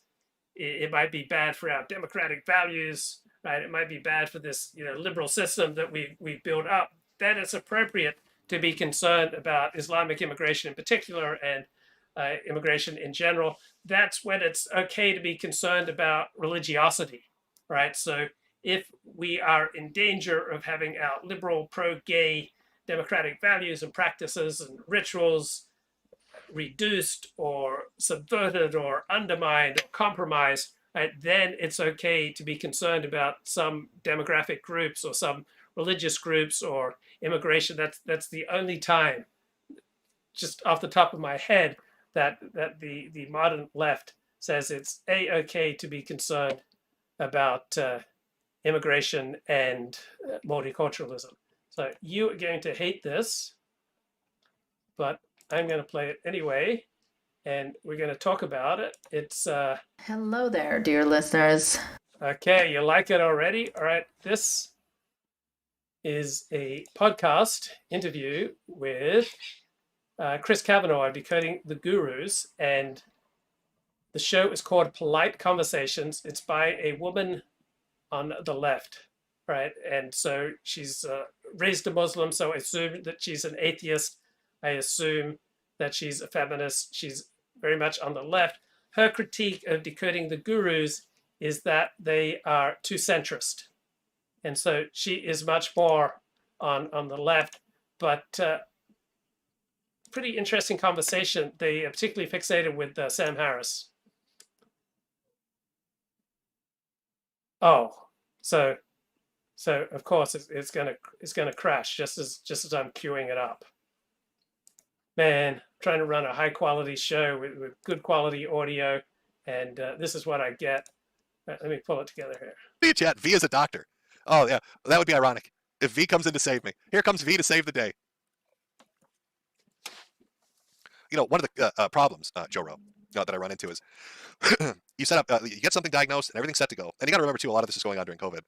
So you get everything set up to go, and then something new pops up. But it's kind of regrettable that people have to go to that length to demonstrate something which seems like it should be obvious just from looking at the thumbnails on his YouTube channel, you know, but it isn't for lots of people. So okay, talking about Tim Pool here. This is the conversation between an ex-Muslim woman, lefty, with Chris Kavanagh, who sent a link. Then Sam releases his take on Joe Rogan, and then you kind of feel like, okay, I've got all these.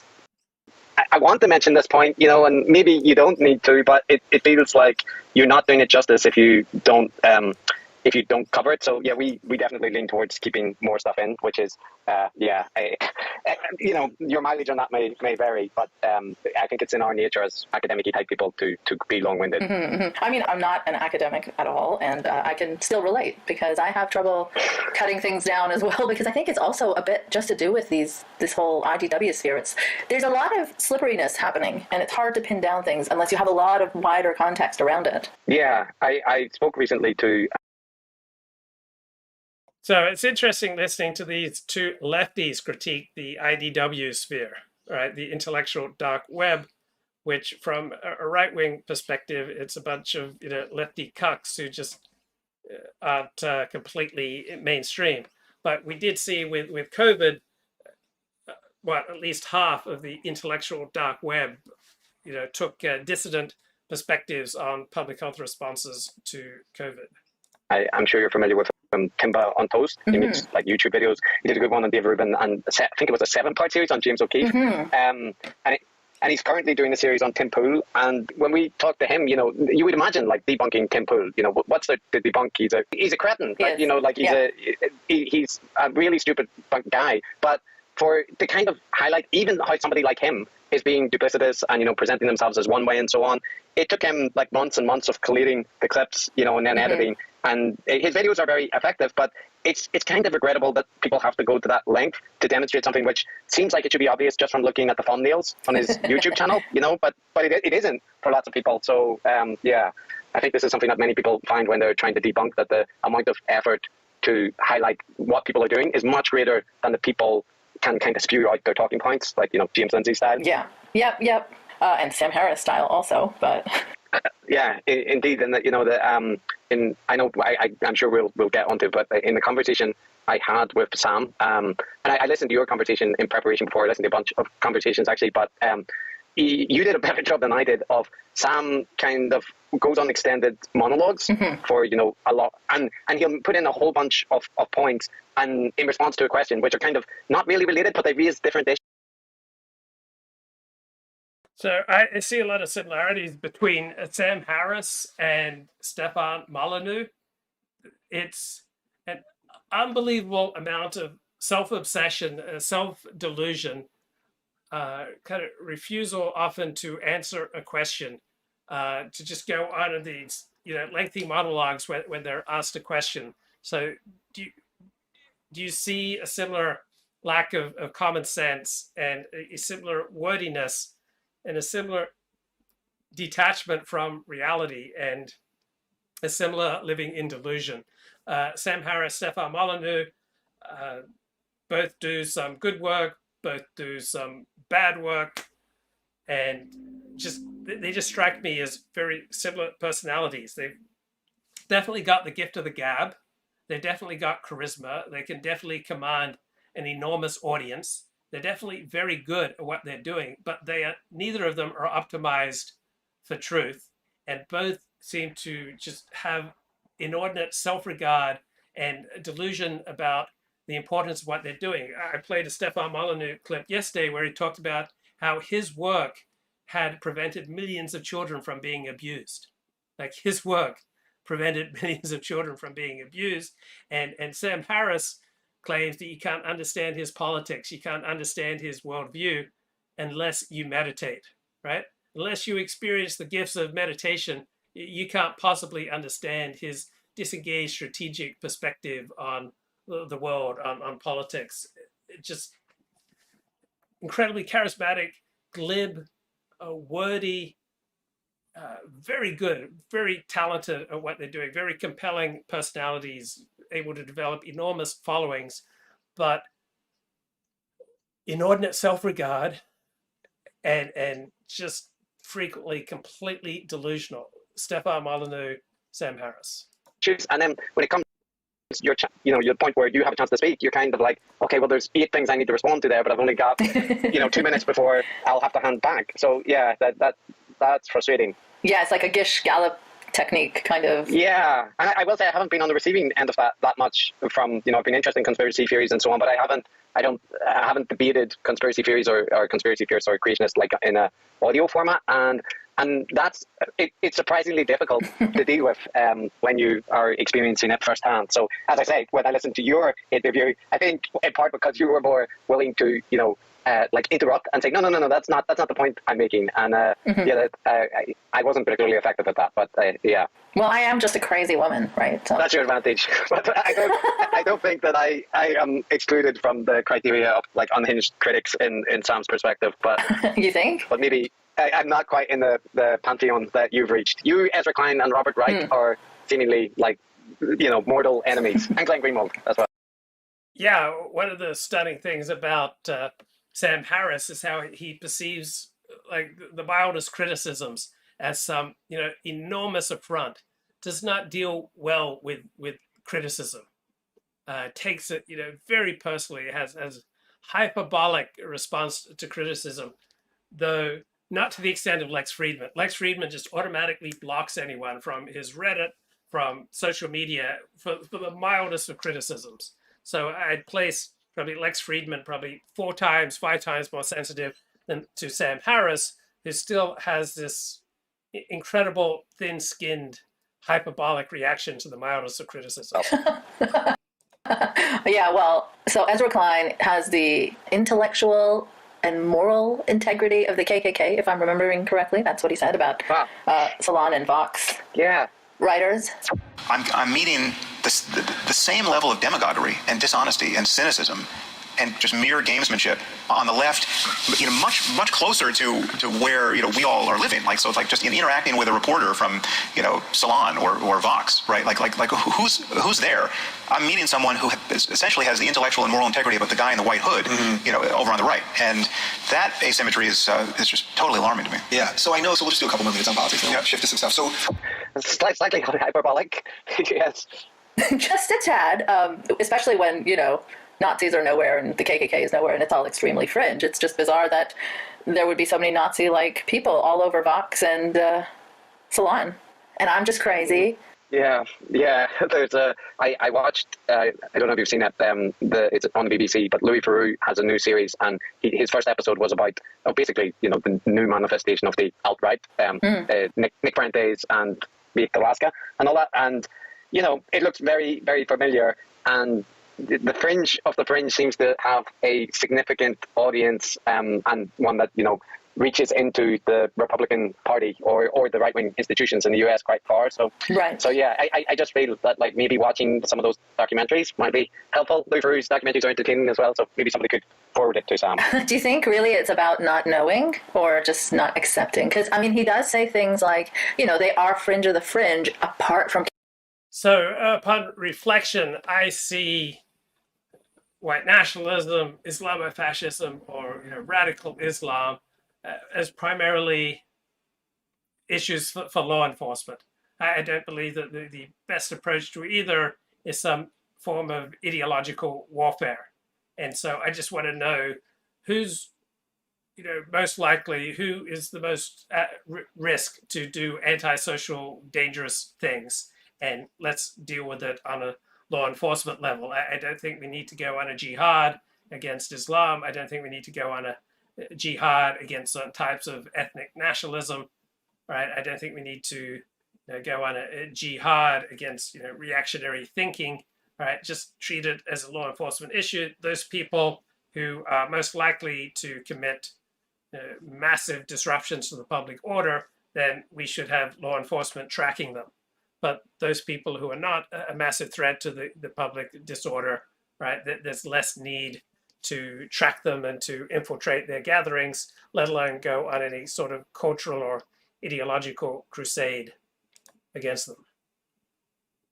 So that wasn't necessarily initially my view post 9/11. I think I got caught up with this is a civilizational war. To varying degrees, I may have believed that. So I think I probably got caught up with it's just more exciting that we've got a civilizational conflict rather than just a law enforcement matter. I was not supportive of the 2003 invasion of Iraq. I think I did at the time think that the invasion of Afghanistan made sense in 2001. The whole Islamic fascism thing, I was curious about it. I did detect the glimmerings of a more rational immigration policy. Like, why would we want to import people who are highly likely to want to hurt us or who are not going to be more of a blessing? So I think it's absolutely normal and healthy to react to groups, based on what are their likely contributions and subtractions from wider society. Like, are they likely to contribute more in taxes than they take out in social welfare spending? Are they likely to have disproportionate rates of crime? Are they going to be a blessing to my community, to my shopping center, to my nation? And are they going to be dislocating? Also, just the presence of people who have a very different hero system from you is painful and threatening because it forces you to confront the possible fictional nature of your own hero system. So many of these people on the left, such as Chris Kavanagh and the Polite Conversations female host, right, they would present themselves as being for human flourishing and harm avoidance. But what is the harm that they want to avoid? It's primarily the harm of ignorance and bigotry and racism, right? I would think if you're a Christian and people deny that Jesus is the Christ, that you would experience that as a real flesh and blood harm, akin at times to even being punched in the stomach, because your hero system, your value system, the edifice upon which you build your life is being demeaned and challenged. Like, why would you not experience that as a form of harm? If you're an Orthodox Jew, why would you not experience it as a form of harm if someone denied that God was the final analysis, the author of the Pentateuch? So whatever your hero system is, if it's dedication to fighting global warming, anyone who denies or challenges your most sacredly held holy beliefs, all right, is going to be inflicting harm on you because they are essentially verbally assaulting your hero system. So that's another problem with diversity. It forces people to confront the possibly fictional nature of their hero system and the sacrifices that they make because they believe that there's a certain moral order, there's a certain order in the universe that they want to fit into. When you're confronted by all sorts of people subscribing to a different sense of order in the universe, it's going to make you question your own most deeply held beliefs and the things that you hold sacred. So Jonathan Haidt makes this point that ties bind and blind, right? When you feel bonded to someone else, it's going to blind you, and that anything you hold sacred, you can't look at objectively. And so the presence of multiple hero systems, multiple religions, all right, is going to challenge your own religion, your own hero system, and make you uncomfortably aware of the possibly fictional nature of what you hold sacred. So these are a couple of people on the left but I find the conversation quite interesting. I think another thing that distinguishes this show from other dissident shows is that I welcome truth from anywhere. I mean, Adolf Hitler may have spoken truth. Southern Poverty Law Center may have spoken truth. Joseph Stalin may have spoken truth at times. Chairman Mao. Sometimes Southern Poverty Law Center releases, deeply researched pieces on the rise of the alt-right. And so sometimes their information is quite accurate, even if I think their ideological slant is biased and unfair. So welcome truth from any source. I would think that that's one of the founding bedrocks of this show. Chris Kavanagh here talking with the host of Polite Conversations. Capturing the presidency. Yeah, I cannot square the logic of that kind of statement very clearly, but I also think there is a degree of willful blindness because, for example, when I brought up Tucker Carlson with Sam and what he's doing on Fox News. Well, we are all willfully blind. That's what happens when you have a hero system, and it's a biological necessity to have a hero system, because when you have a hero system, you're able to subscribe to practices, to an in-group, to an ideology, to a community, to a nation that will live beyond you, so that you then become eternal because you're part of this eternal group. And so belonging to an in-group will always blind you, all right? So life experiences will blind you to things, hormone levels, physical discomfort. If you're free and easy in your body, you'll probably be less empathic to those who are struggling with all sorts of unnecessary muscular tension and compression and distorting bad destructive physical habits. So we're all blind. It isn't just something that Sam Harris experiences.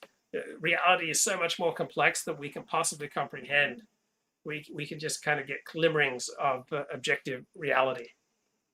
He was very quick to say, I don't watch Tucker. I don't know his content, so I can't really comment on that. But I mean, I don't live in the US. I don't watch Fox, but I see the same clips everyone else does on social media, and it's not hard to see what Tucker's doing. And it's so I find, if you're asked, is Sam being honest when he says that, it's hard for me to tell if he is being willfully blind to that, or that he is extending charity in an extremely uneven manner towards people that are the targets of left-wing criticism, because that seems to be a recurrent pattern. So, yeah. Right. Well, from your conversation with him, so what strikes me about the intellectual dark web, it is not primarily united by ideology or coherence or certain epistemic practices. It's primarily united by attention seeking. And so that most of the intellectual dark web would go on to hold all these dissident views about public health responses to COVID is not surprising, because that's where the clicks and the views and the money was, in going with a dissident perspective. So I think we often look at podcasters and live streamers primarily through the lens of ideology, when it would be much more fruitful to look at them through the lens of attention seeking or optimizing views, clicks, income, and being willing to kind of go where your audience wants to go, rather than any particular intellectual commitment. Seemed like you did have your mind kind of made up about him having a very imbalanced perception of these things. Like, it is. Right? It is a very clear pattern. And you played the clip from my conversation with him in 2016, pointing out the troubling stuff with Gad and Rubin, to which he responded, that I just must be mistaken, because they are extremely ethical people with a very journalistic agenda. And, I mean, the thing that surprised me about... So anyone who talks about Dave Rubin or Gad Saad, these are very ethical people, is completely delusional. Not because Dave Rubin and Gad Saad are particularly bad people, but no one is very ethical in all spheres of life. At most, our ethical commitments are domain specific, right? So you may have an accountant who is very ethical in the way he practices his accounting. That doesn't mean he's ethical in the way he treats his children, his neighbors, or his spouse. Right? Someone may treat his family very respectfully, but treat outgroups in a disgusting fashion. Some people may be brave in certain circumstances, such as on YouTube live streams, but when face to face, confronted with something, they may completely shy away. So nobody is ethical in all domains. Nobody is ethical in all situations. We all have our strong points ethically and morally. We all have, situations where we're upstanding, and we all have situations where, frankly, we are disgusting. So anyone who stands up and says, "Oh, this person, highly ethical person," that is delusional, completely out of touch with reality. The best you can say is that in certain domains, this person, from my experience, is ethical. But we don't see people realistically. We usually just see people in one or two spheres of life, and then we simplify them and extrapolate what they're really like just from our own limited interactions, because it's too painful for us to deal with the complexity and the moral nuance and the contradictory nature of what it means to be human, and how we are nice in this circumstance and we're ugly in that circumstance. So, Sam Harris, talking up, Dave Rubin as some model of intellectual honesty, moral rigor, good ethical fiber is, of course, absolutely absurd, not because, Dave Rubin is particularly heinous, but because Dave Rubin is a human being whose ethics are domain specific like the rest of us. That was partly what I anticipated, probably naively, was that, when faced with kind of criticism pointing out some of these issues and blind spots, that Sam might take the opportunity to moderate his position and to mention, that he had made some mistakes or judgments that, now he would regret, and he should have spotted the warning signs. But that wasn't the way that he responded. And when it came to, the fact that when I listened to that episode, because I'd heard you on your content mention, that you didn't want to go back and listen to it because it was a number of years ago, and you might feel, a bit uncomfortable, being charitable to Sam, given what you've documented since then. But when I went back and listened, I was, because I hadn't heard it the first time around, I think, and I was really impressed that, even though you were being, polite and nice to Sam, you still really clearly laid out the problems, and you didn't, back down whenever he issued the points about his kind of standard rebuttal about it. You were saying, but I've laid out to you the kind of people that they're platforming, the kind of things they're saying, so why would you not acknowledge that now? And it struck me that when a lot of people talk about these kind of issues like Brett Weinstein or whatever, they kind of present it as if there were not people making reasonable critiques and highlighting these issues clearly, right? It's always presented as it was like the extreme left wing just, attacking anybody who went off the orthodoxy. But that conversation was really clear and laid out the problems. And then, as you say, his reaction was to kind of say, well, you haven't understood this properly. And if I could sit you down in the room with Dave, you'd see that he's a good person. And it felt like that doesn't matter. But I was willing to do that. I was happy to speak with Dave. And I think it would still be pretty hilarious to do that now. Like, I wouldn't be against it. But, And this idea of, if you could only meet so-and-so, you'd realize that they're a good person. It's just so stupid, so naive, so disconnected from reality. We're only good in certain circumstances, and then we're going to be bad in other circumstances. So if you meet me in a situation that is conducive to my goodness, you might fall under the misapprehension that I'm a fundamentally good person. Elliot Blatt says intellectual dark web equals alt-right minus HBD, human biodiversity, minus the JQ. But intellectual dark web is pretty much centrist, center-left usually, but just not mind-numbingly conformist to mainstream media. it's Dave that would, that blocked me and didn't even want to talk about any issues, even on Twitter, even though he supposedly was such a great ally to ex-Muslims. I would even say, like, hey, as an ex-Muslim, like, before I knew much about Dave, I tweeted to him, I think, like, hey, what, from what I've seen, I think you are an ally to ex-Muslims, but I think that you're wrong here. Like, people like Tommy Robinson or Pat Condell are not good people. They're not good critics of Islam, and he just blocked me for that kind of stuff. So, but the thing that and took it as well, they were acting. Damn, I am really slack on my audio presentation. I was just muted again. But anyway, the woman, the host there of Polite Conversations, was incredibly naive to think that you can classify people like Tommy Robinson as just bad people. Right? Tommy Robinson, I'm sure, is bad in some circumstances. He's going to be good in others. It's such an unsophisticated appreciation of life and of human beings. In some circumstances, Tommy Robinson might run, into a burning building to rescue a child. And in other circumstances, he would be, unnecessarily confrontational, divisive, and antisocial. So both people on the left and the right, all sorts of ideologues and podcasters just so quick to want to define people as just good and bad. And that's unsophisticated. Being in good faith at that moment then, and they just didn't see, the signs that people were pointing out. The bit that I don't get, and still seems really prevalent, is that now, right, it's 2022. So you can look back and you can see the trajectory of all these people. You can see what happened on COVID, and you can say, okay, so I missed something, and the heterodox sphere has some problem that a large percentage of it went into COVID denialism and like Great Reset conspiracies. Like that's an issue, and I didn't identify that. And yet it does seem that not just Sam, but a whole range of people, they kind of see it as, oh, those people went crazy and it's impossible to explain what happened. It's like kind of a mystery. And it doesn't seem that mysterious. It seems that, they were always more tolerant to right-wing narratives and applying double standards. And they got love bombed by the right. And then, a bunch of them also had long-standing conspiracy tendencies. So, yeah, I do think.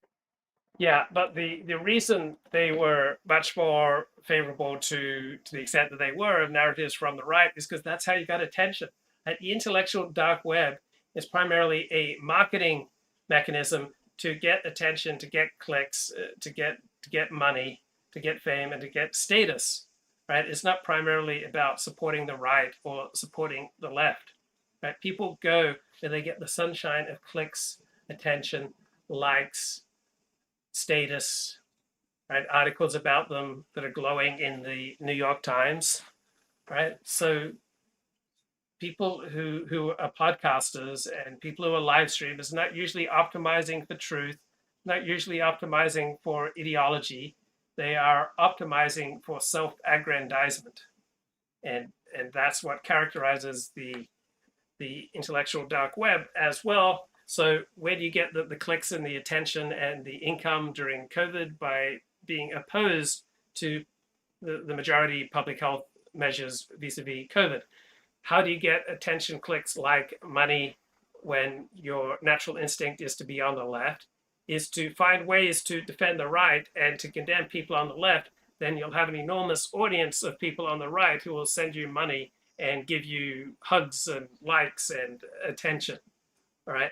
If these intellectual dark web types are getting, more attention and money and status for taking left-wing positions, that's what they're going to do, right? We're talking about a movement that's primarily based around marketing and self-aggrandizement. It's not primarily based upon the pursuit of truth. That there's a kind of lacking thing in the whole heterodox sphere towards acknowledging the things that they didn't pick up on, with Brett Weinstein and Gadzad and the whole crew. James Lindsay. Right. I mean, even in your conversation with Sam, when you played him that clip, he said to you something like, oh, back then I didn't, know enough about them to know how bad they were, even though he's the one that knew them personally and he's the one that used to share their awful content that I actually specifically pointed out to him within our conversation. And I was like, hey, you see, this is what they're doing, is that they're putting out these people into the world without much context around them, like Anne-Marie Waters, who's too extreme for fucking UKIP. But Sam, here you are, tweeting that out to everyone and saying this is like a brilliant conversation. Yeah. It's not that he didn't know enough. It's that he liked it. He liked what they were putting out. And I don't know why he can't just admit that he was wrong in retrospect, because it is beyond obvious now how wrong he was in judging so many people. And I do appreciate. So Sam Harris hates religion. Sam Harris hates the idea of God.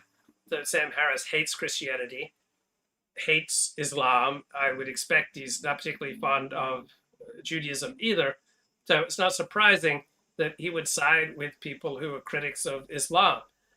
When Sam Harris became famous in the 1990s, his main target was Christianity. But after 9/11, he saw that the main opposition, the main danger to the liberal values that he espoused came from Islam. So he naturally became much more friendly to those who were critical of Islam. And just like in the 1990s, he probably thought the media and elites were too favorable or too comfortable or too at ease with Christians and Christianity and not sufficiently aware of the threat that Christianity posed. After 9/11, he realized that Islam was the greater threat. So it's no surprise to me, I don't see any big inconsistency that Sam Harris is not a fan of Islam because it's in opposition to the type of liberal society that he wants. That you tried to push back on that a fair bit, though he didn't let you talk much, and I think your co-host just completely tapped out after a while. Yeah, we were communicating via, the chat box about like the way to ask questions to make them more effective, but none of it. Like there was an attempt where I kind of said, okay, I'm going to front load the question by saying, okay, let me just outline 2 points, right, and then I'll give you a chance to respond. But usually that makes people not respond until you outline the 2 points. But but that was somewhat unique in that didn't prevent them from jumping in at points. So the one thing that struck me. That reminds me of Stefan Molyneux. I mean, Stefan Molyneux just talks and talks and talks and talks. When you see him in dialogue with people, it's really hard for anyone else to get a word in edgewise, and it seems to come very much from an overly inflated, grandiose sense of importance, which is completely disconnected from reality. Sam Harris, Stefan Molyneux, same problem. I know, and it struck me when I was listening back to the conversation. I mean, I also brought up the point with Sam about he wouldn't be surprised if there was a 50-50 chance that France would fall into civil war within 10 years. Because when I was listening to that when I was driving back in the car, and I remember going like, what? Like, that's, what are you talking about? And that felt like a very extreme claim, even by the... So I think 9/11 was a red pill for many people. It helped them wake up that not every group is identically positioned to be a blessing to them and to help create the kind of society that you want to live in. So people got red pilled by 9/11, started becoming much more skeptical of immigration, started becoming much more concerned about illegal immigration, started becoming much more concerned about the war on stereotypes when stereotypes are overwhelmingly accurate. And the ideal that you can't profile the certain characteristics of groups who are far more likely to commit certain crimes or certain antisocial behavior, but you're not allowed to notice the reality of which groups are more likely to commit what. I think a lot of people thought, what the hell is going on here? And so initially it probably took a form of concern about Islam and Islamic immigration, but then it became more of a red pilling. Why can't we say certain things out loud? Why can't we build up the type of society that we want? Why do we have to invade the world and invite the world? Why can't we just create a good society for ourselves and for our posterity, as the United States Constitution outlines? And so I think many people got red pilled. They realized that not all religions produce, identical life results in their adherents, that different religions, different ethnicities, different groups have different gifts and create very different societies. And so people started seeing what was always bleedingly obvious, that the different groups have different gifts. But many people, I think, became less and less willing to stay quiet about it. Similar to Gamergate, many people became less willing to accept that men don't deserve their own spaces.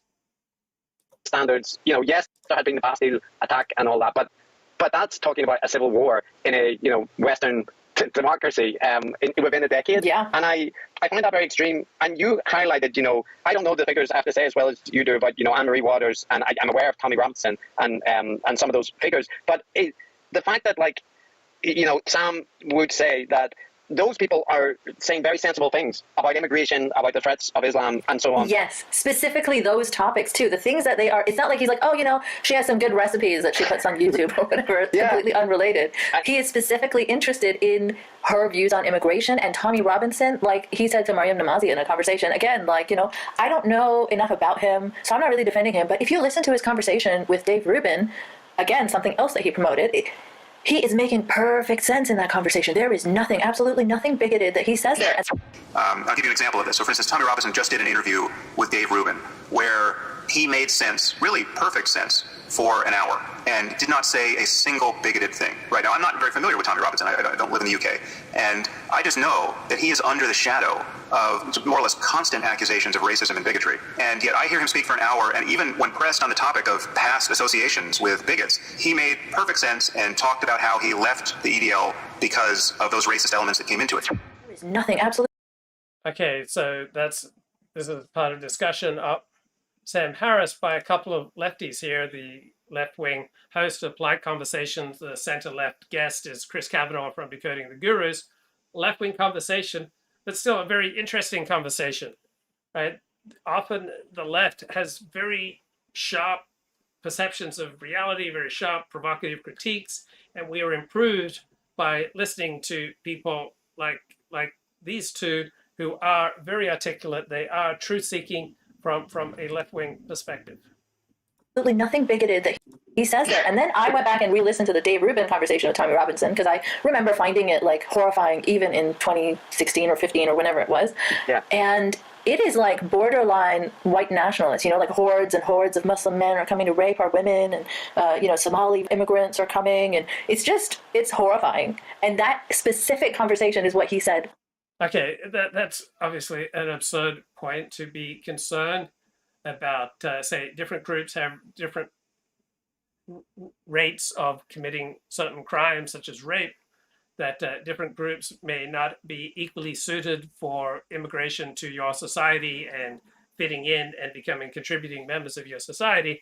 That has next to nothing to do with white nationalism. All right, you don't have to be a white nationalist or an ethnic nationalist or a religious nationalist to be concerned about who's moving next door, who's moving into your neighborhood, who is committing rapes in your community.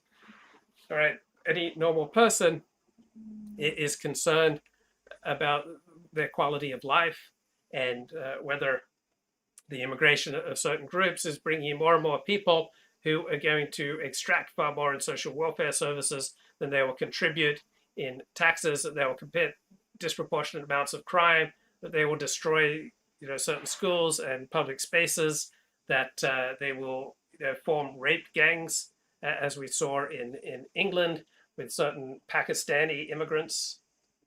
You don't have to be a racial or religious nationalist to be concerned about this. Was that, if you don't know anything about Tommy and you heard that, you'd think he was perfectly reasonable. Well, no, because he's extremist even in that. Yeah, and it wasn't like his background was hidden at that time either. This is something that I've noted as something which I definitely think Sam lacks, and I think a whole bunch of people, another interest of mine is the Weinsteins, and they are lacking in this regard as well. Is that so you, right, after Sam referenced that conversation, you went back and listened to it and checked, right? You kind of were like, okay, I remember it like this, but was it as bad as I remember? So you went and did the annoying thing of going and listening to a conversation. But a lot of times with Sam and others in that space, they'll kind of reference their impression. And if you say something like, I asked Sam, you were talking about the Christchurch Shooter Manifesto. You talked about like 3 times on a podcast over a couple of months. Yeah. But you didn't read it.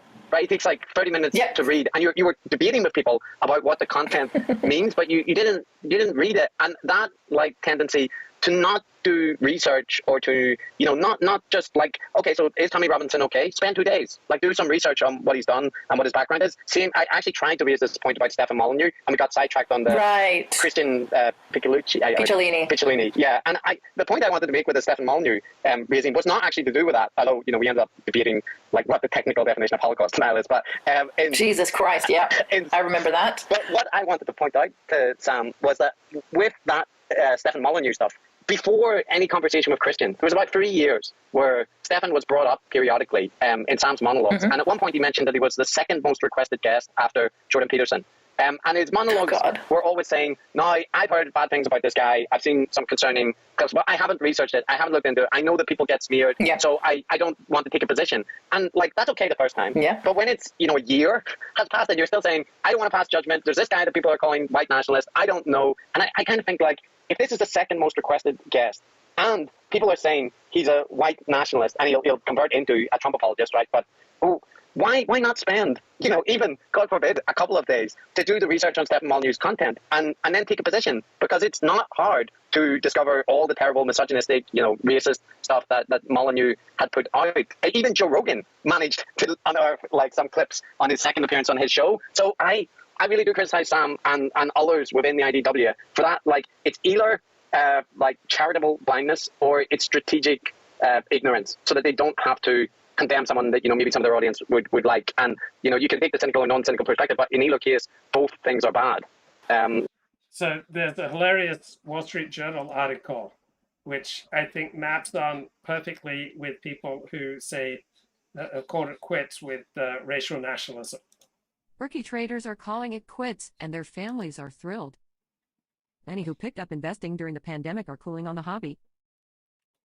By Rachel Louise Ensign, photographs by Meredith Coet for the Wall Street Journal.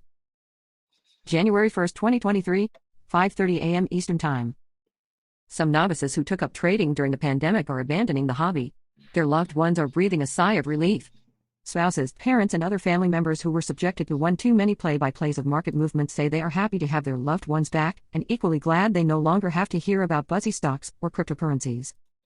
Right, so what type of person is going to be absolutely obsessed with crypto or with racial differences or this or that enthusiasm? All right, someone for whom life is painful and they suddenly find a way to transport themselves out of the uselessness of their life, out of the unbelievable pain of their life, out of the agony of their life, and they see this rope leading to a new way of living, right? Where suddenly they can be winners instead of losers. So this is a hilarious story in the Wall Street Journal about all these families who are relieved that their sons, and it's almost always guys, that their sons, their brothers, their husbands, right, their fathers are no longer day traders and crypto enthusiasts.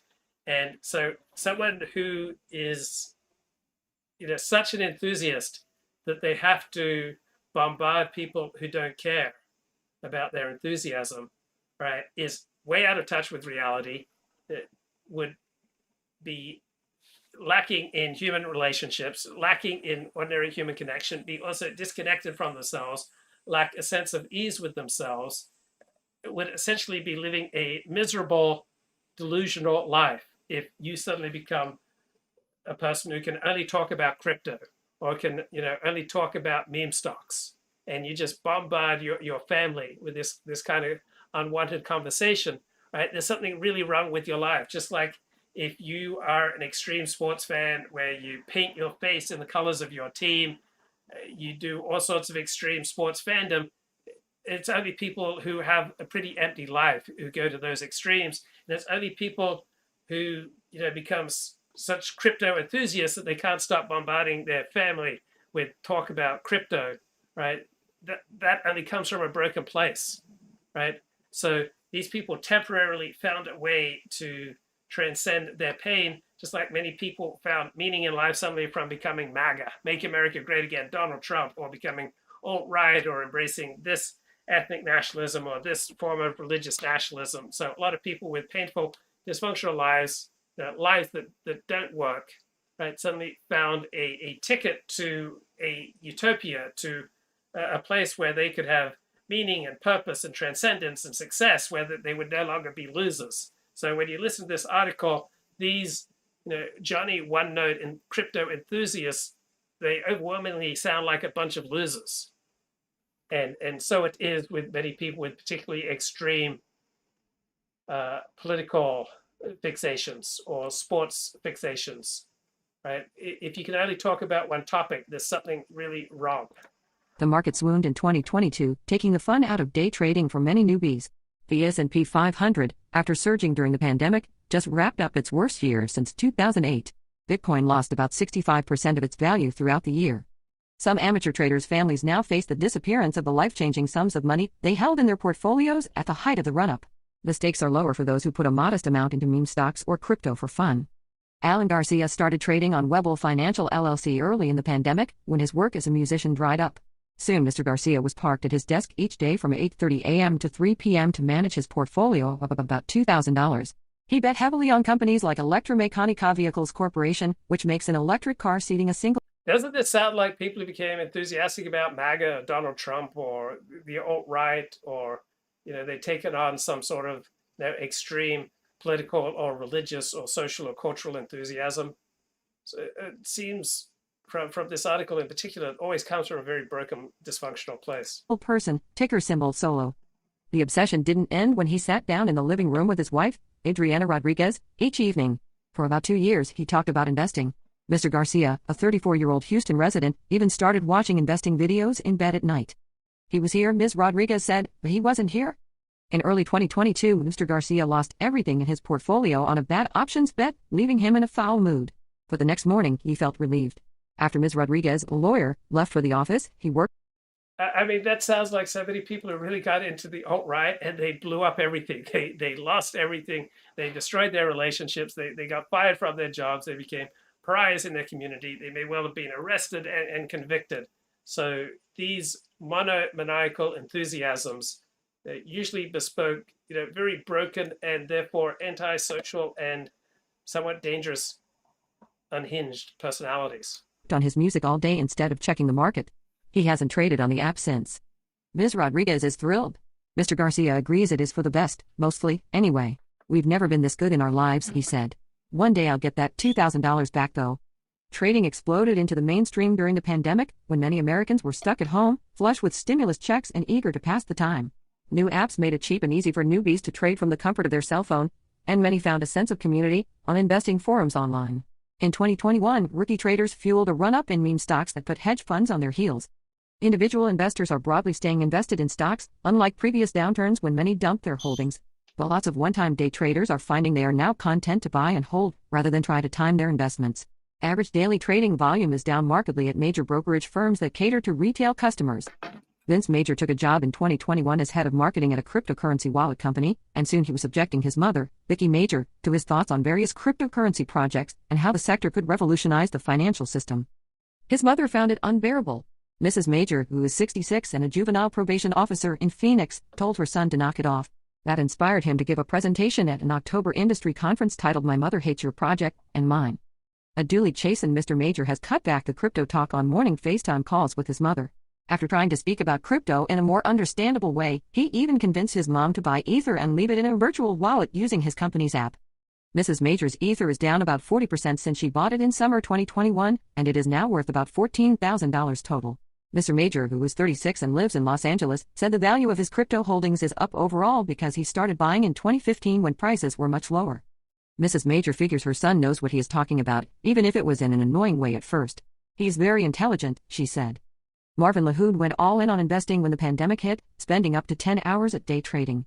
Mr. LaHood, who works at a Boston construction management company and moved to the U.S. from Lebanon in 2017, started wearing an earpiece to listen to CNBC while doing chores. His wife, Susie LaHood, tried to embrace the investing subculture, too, though she thought his interest might peter out as it had for previous obsessions, like photography and video games. The couple sang their daughter a song about investing as a lullaby.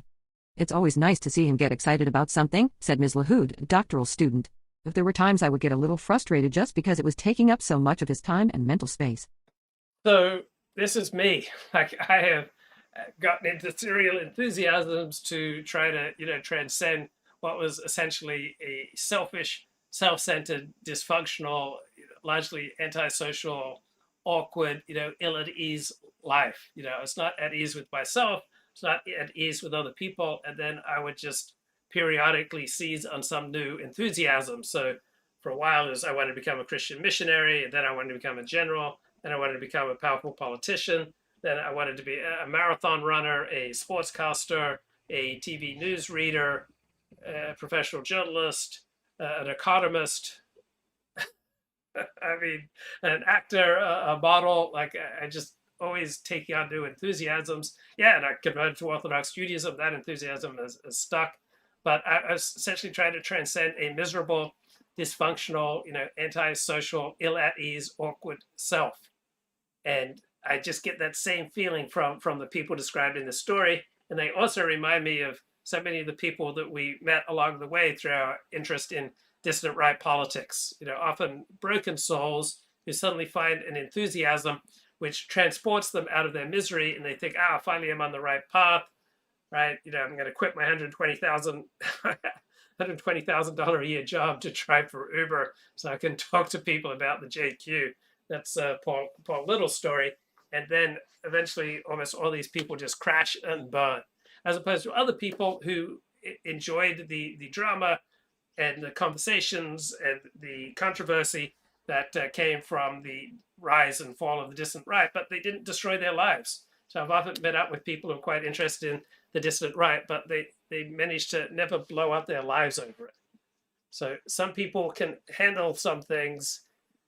All right, some people can handle, some naughty ideas and maybe, only engage in them recreationally. Other people just feel compelled to completely blow up their lives. All right, back to this conversation between two lefties, the host of Polite Conversations, the female, and the guest is Chris Kavanagh from Decoding the Goons. Now, which one do you lean towards? Well, so with Stefan Molyneux specifically, I think it's similar to the Christchurch shooter manifesto, where I think Sam is so confident in his takes and his parsing of, what the real issues are, that he kind of doesn't think that's the real topic, or he has better things to concern himself with than, people talking about the alt-right growing on YouTube channels or that kind of thing. I think he regarded that as a moral panic promoted by the woke left, and that our real concerns, were the rise of Islamism and all. Well, and also kids reading Ibram Kendi in high schools. Yes, and I mean that's you've done this pretty clearly on your episodes, kind of exhaustively. But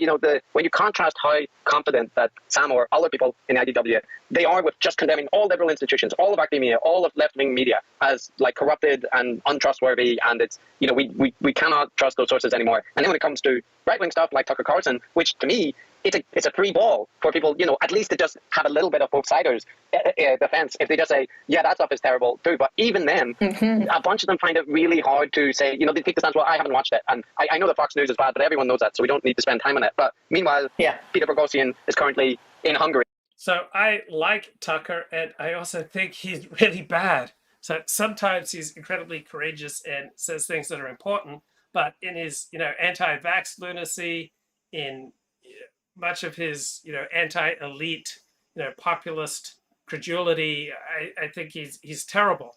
But he's also the most courageous and frequently the most important pundit and political commentator that we have today. But yeah, I would totally subscribe with a third, at least, of Tucker Carlson's content is terrible, and I think maybe a quarter of it is excellent. Giving lectures for Orban's government, and that to me seems, if you were somebody that was concerned about radicalization and about creeping totalitarianism and stuff, you have to be concerned about what's happening on the right.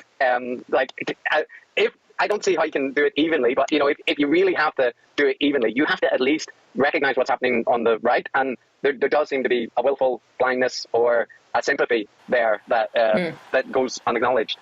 So you lean more towards the willful blindness then, as opposed to just not doing research every single time? It depends on the character, but I definitely don't think it's an evenly distributed, blindness to topics. There's much greater sympathy if you take Sam displayed towards Tucker Carlson than to a public figure like AOC, right? And I know that he would frame that as, well, that's because AOC is on my side, the liberal side, so I feel fine being.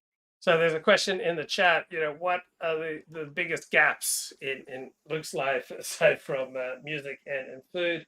And I'd say one of my biggest gaps is my lack of interest in censoring myself when it'd be more appropriate to do so in many social situations. So I kind of go through life where the most important people around me are saying, shh, calm down. You'd be much better off if you didn't say those things. Or I talked to them after a social outing, and there's I can't believe you said those things.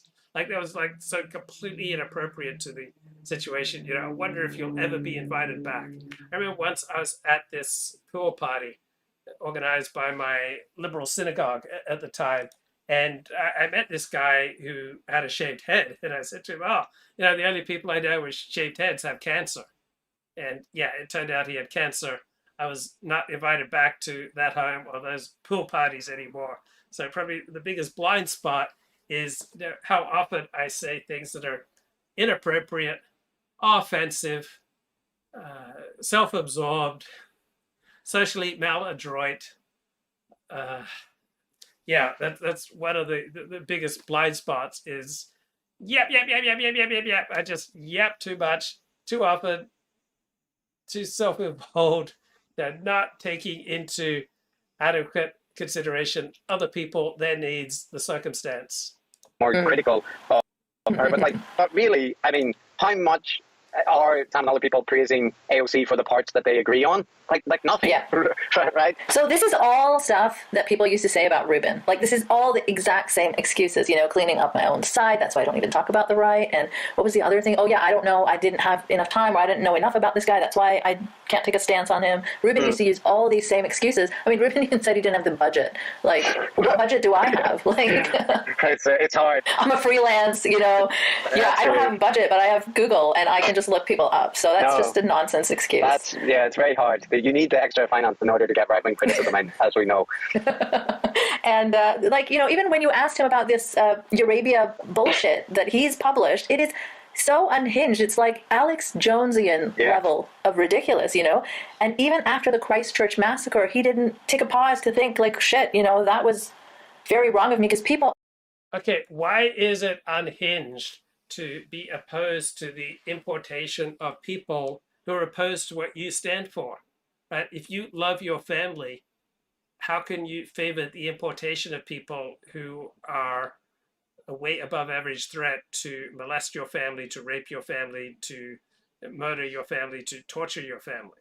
Right? If you love something, then you naturally are opposed to anything that's going to damage it. All right. So many of the people that they're talking about on this show, like Sam Harris or Dave Rubin, right? They love, you know, center left or left-wing liberal values. They understand Islam is by its nature fundamentalist and a threat to gay rights, transsexual rights, sexual liberty, sexual indulgence, right? All the things that they love, all the freedoms they love, to view pornography, right? They see Islam correctly as a threat to this life of indulgence that they want to participate in, or just the values that they hold most sacred, the type of culture, type of nation, the type of community that they want to live in. I don't see it as irrational that they would want to protect that which they love. I would think it's the most rational, the most normal, the most healthy thing in the world to try to protect that which you love. And when you protect that which you love, you inevitably hate that which threatens what you love. If you love something, don't set it free. Protect it from those who want to hurt what you love. I mean, why is that so, you know, bigoted and just awful? Online, we're pointing out that how similar that rhetoric is to the Great Replacement rhetoric in the manifesto, right? Yeah. It may not use the same blatant words, but it is that, you know, the ominous birth rates of Muslims, and it's the same kind of thing. Yeah, it's in Douglas Murray's content as well, right? Like, and not hidden. Yeah, which Sam finds impeccable, actually. Yeah. But so if there's a growth of the demographic groups who are inimical to the type of community that you want to live in, why would one not be concerned about that? These two lefties would be concerned about the rise of, you know, hyper-religious people who want to replace democracy with theocracy. All right, the left says it's okay to be concerned about the importation of people who want to do away with democracy and replace it with theocracy. Right? That's a particular value system.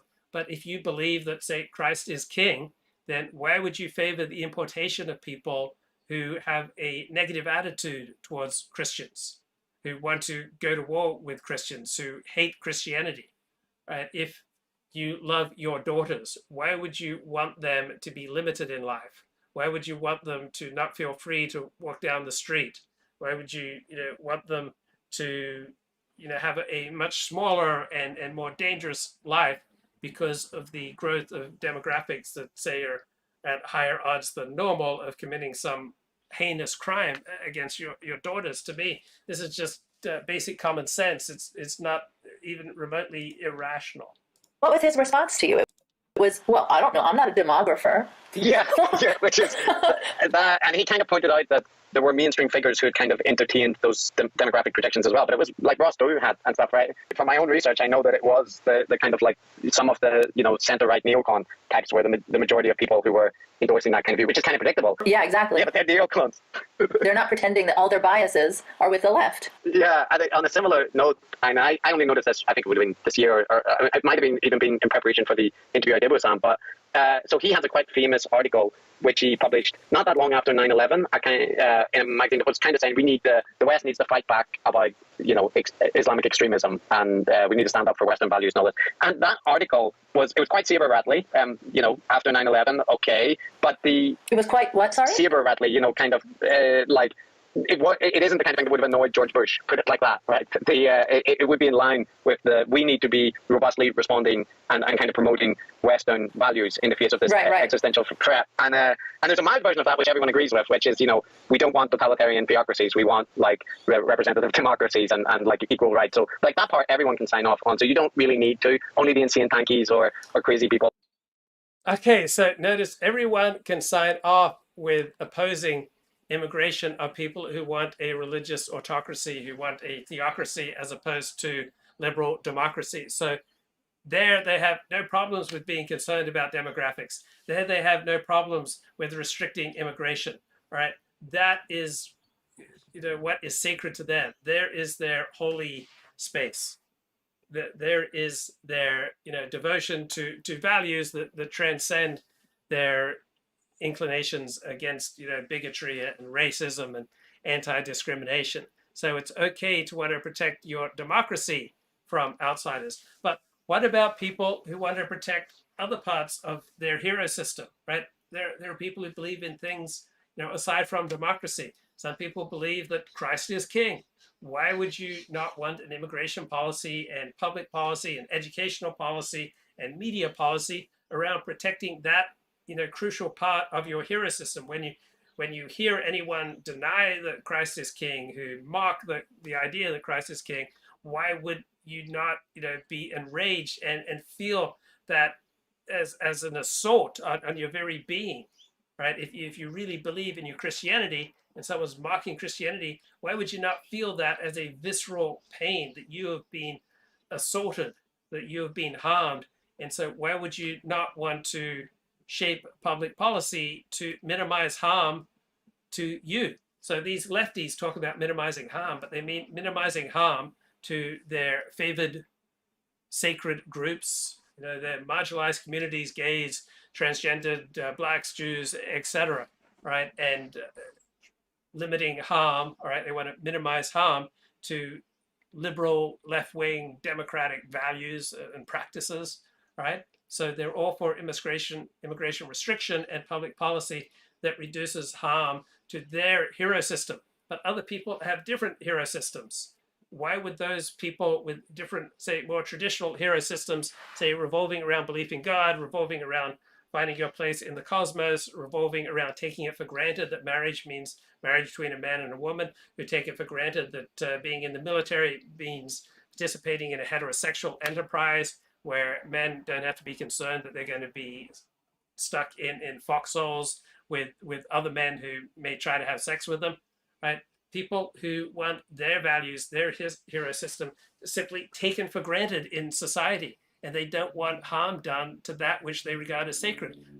Perhaps they view that men and women have different gifts. Perhaps they view that different ethnic and racial and religious groups have different gifts. Maybe they believe in freedom of association, right? Why would these people not want to have an immigration policy, an education policy, a politics, a media, a system of elites that protect from harming what they see as sacred?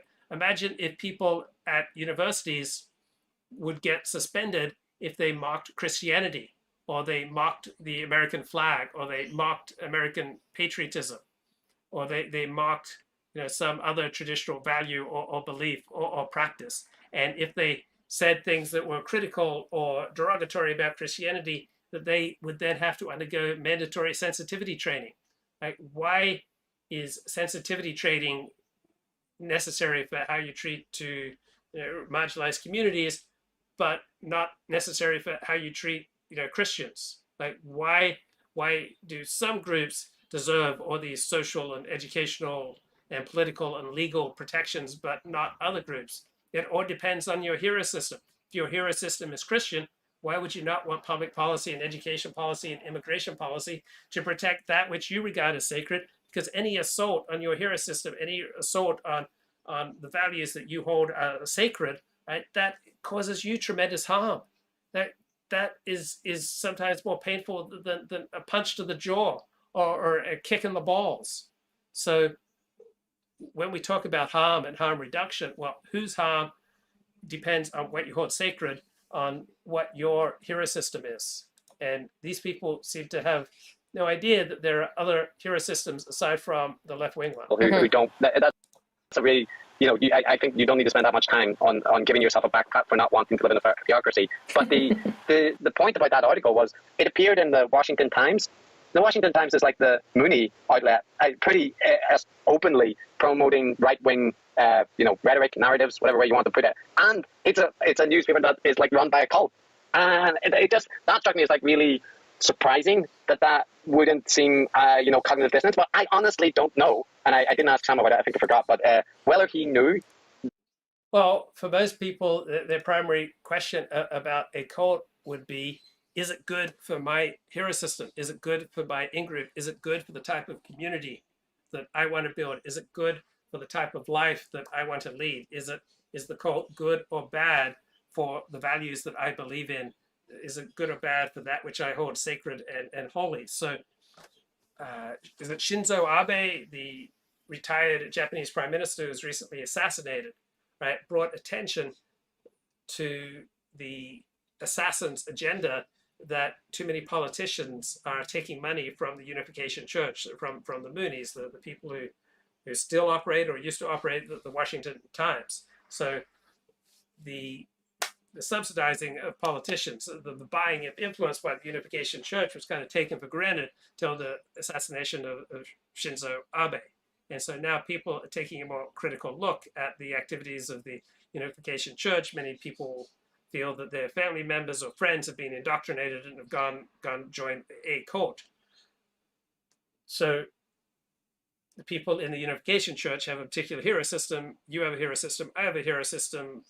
Our hero system may not think it's a good thing to go join the Moonies, right? It depends on your hero system. It's not like there's just an objective meaning of life that is written in some objective setting that we can all consult.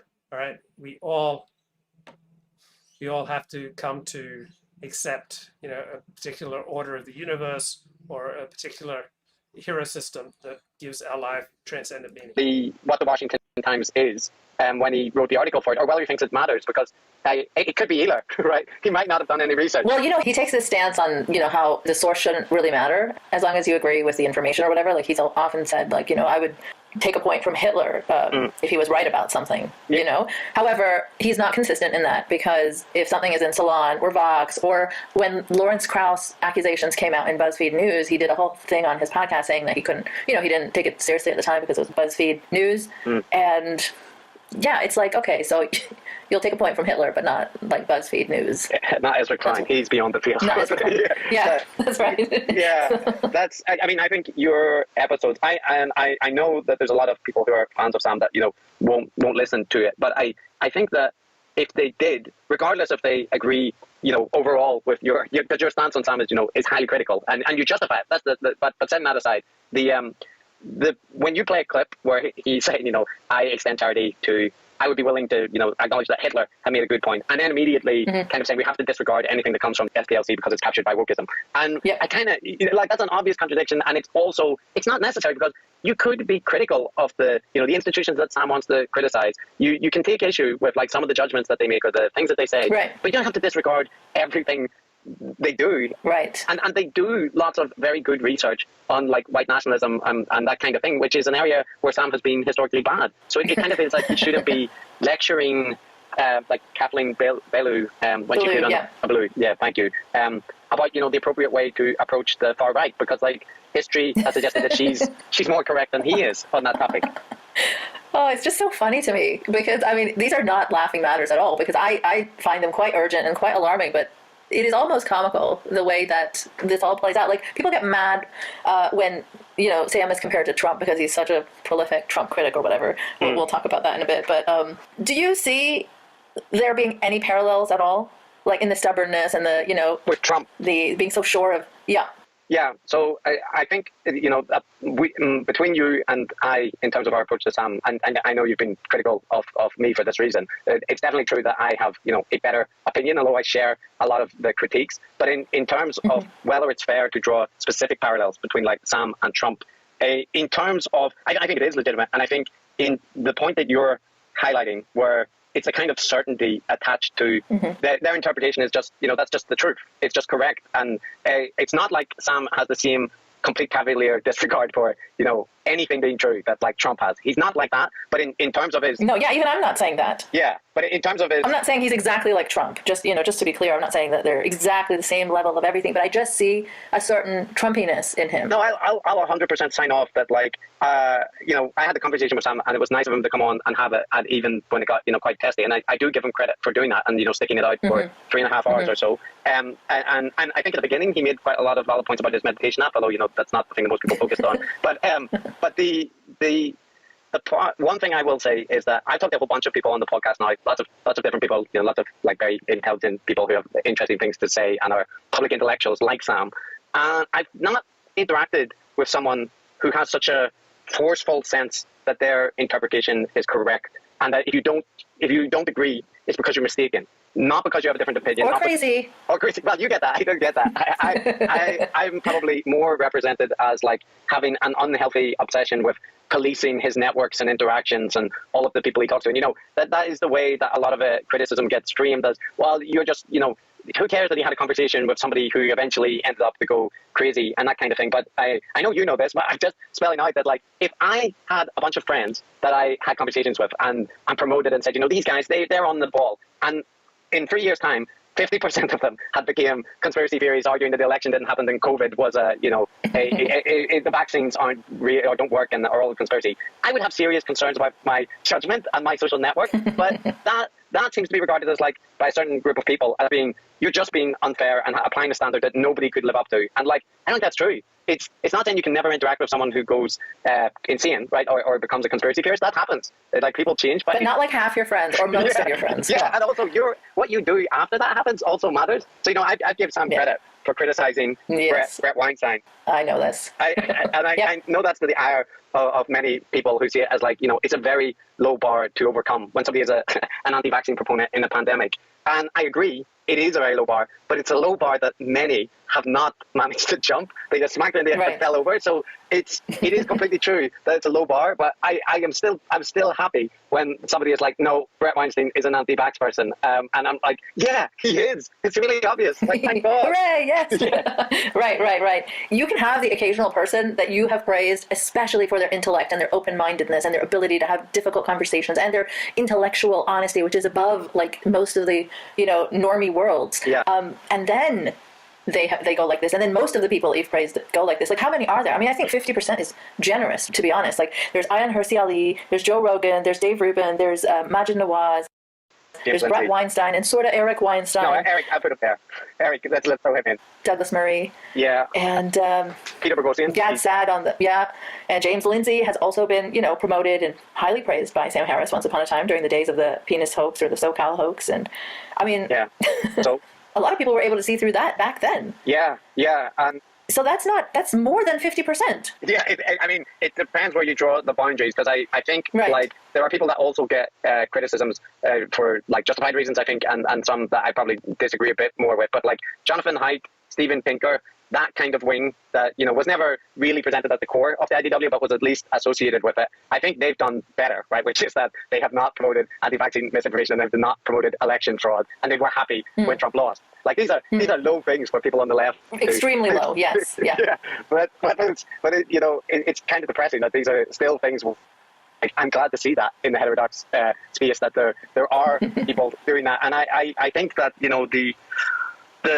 Joe Rogan stuff as well, like that's been presented as a really complex topic where, you know, there's lots of issues to debate and stuff. And I kind of feel like it's not, you know, you can take whatever stance you want about whether Joe should like be kept on Spotify, but most of the critiques are saying, yeah, but look what he's promoting, look what his content is, and acknowledge that, and then take your stance, you know. But many people, like you did on the episode, they don't actually grapple what Joe's content is or has been for a long time, and they kind of defend this version, which is very easy to defend, which is just like, you know, it's fine for people to have conversations, including challenging conversations with controversial people. Like, yes, sure, but that's not all he does. And, and Sam and Coleman Hughes kind of presented it like, you know, if the world was full of Joe Rogan, that would be, you know, it would be a utopian. Like, no, it wouldn't. He's like defended Alex Jones for 20 years. Like, oh my God.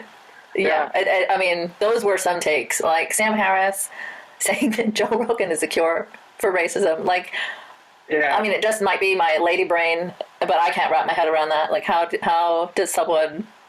it is an odd argument to make, because, like, I can't, you know, I heard your episode when you were making the point that, you know, Sam and other people had kind of stated, including, you know, like black athletes in the UFC who are very defend Joe Rogan like very strongly, and they basically want to say, you know, he's not a racist. He doesn't come across as a racist to me, and you know, he's never treated me like that. I always seem a very nice guy. But like, you can, the bit I don't get is you can take that stance, right, and you can say, you know, that's not. I don't think he's that the way he's being portrayed. But you also.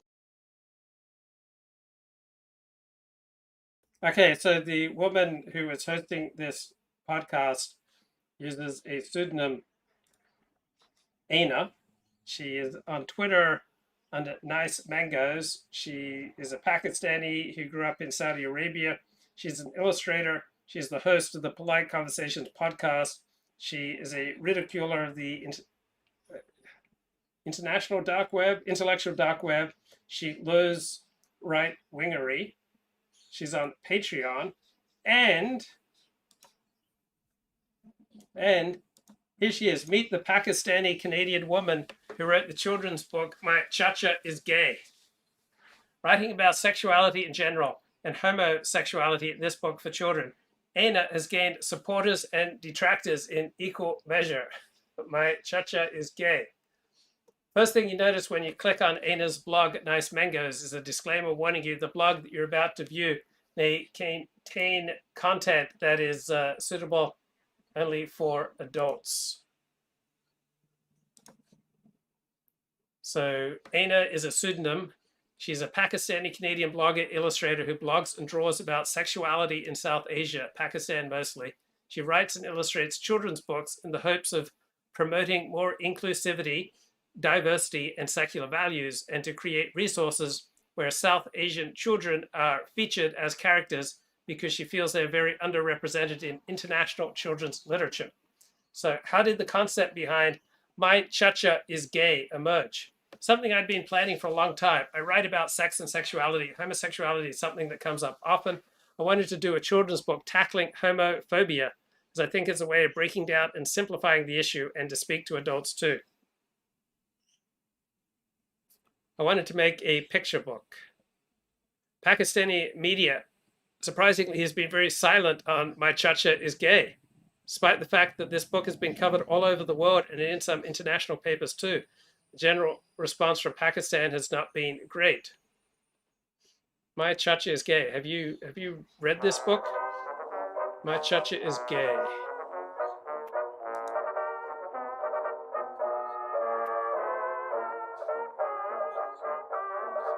Wow, it's even got a cartoon. It's got a lovely Pakistani family. And I'm sure they've got some gay things going on as well. So the woman who's hosting this podcast, Polite Conversations with Chris Kavanagh, is the author of My Chacha Is Gay. Also have to say, right. But he did say that that he was in Planet of the Apes when he was in a black neighborhood, and then he did say that the best combination would be like a black body and a white brain, and black people and white people's brains are different, and like that's not on the edge for racism. We're like, well, is that racist or is that just a joke? Like if it's a joke, it's a racist joke. So exactly. You can think whatever. Can just asking for a friend? Can something be racist and also true? And if something is true, is it still appropriate to give it the slur racist? Stance you want, but I wish that people were saying, you know, okay, so he did make a racist joke, and presumably he made more of them. If those are the only, you know, the ones that people are highlighting, it's unlikely that he never made any other such jokes. So, but there's this like thing where people, and you noted that, you know, Trevor Noah had made this point, right, in the second video or second time that he addressed it. He was like, yeah, but it was a racist joke, right? And yeah, I don't know why that would be hard for people, because you could even still issue the defense, right? You could say, I know Joe, he's not like this, he may have said that, but that wasn't the take. The take was like, there is no definition of racism that can include Joe Rogan. Yes. Wow. Like, tell me, how is that not Trumpy? That's so Trumpy. You know, the tendency towards overstatement when it comes to, like, I maybe suffer in slightly the opposite direction, and I think a lot of academics do, where we want to caveat things and we want to say, well, you know, not in that situation, or this one, maybe this exception. Oh, well, Harris does that too, a lot. But he does the thing which you said, which is he doesn't mind to say all of our institutions are captured, or to say there is no universe in which Joe Rogan could be called a racist by anybody's standards. And it's like, that's a big, those are really big claims. And when Sam made that point about institutions on the episode or the interview we had with him, I was saying, you know, he was talking about wokeism or CRT kind of taking over all schools, all like primary schools in the US. And then I don't know about the curriculums in the US. So I was saying, but is that really true? Like, is that true? And then he switched in like one sentence to say, well, you know, in like private schools in Manhattan, yes. And I'm like, right, well, private schools in Manhattan are not. These critiques are coming from the left, and obviously some of them I disagree with, but many of them are quite sharp. So here's a left-wing podcast, but you know, a lot of very sharp analyses, along with some, you know, stupid analyses. This is why it's often a good example to listen to different perspectives from all over the political spectrum. Not all of the schools in the US, and like that switch from all schools in the US to some private schools in Manhattan, it's like, that's a massive leap. But he just did it in a sentence. So I cannot do that. Like, that would be whiplash for me. So he did this majorly in my conversation with him too. And I think, if I remember correctly, that's the first time that I came across you on Twitter, is that there was a clip from my podcast with Sam that went very, very viral, like, I don't know, 3 years or 4 years later. I think it was like 2019, 2018, maybe? Something like that. Not too long ago, but far enough away from the conversation that it like hit me in the face again.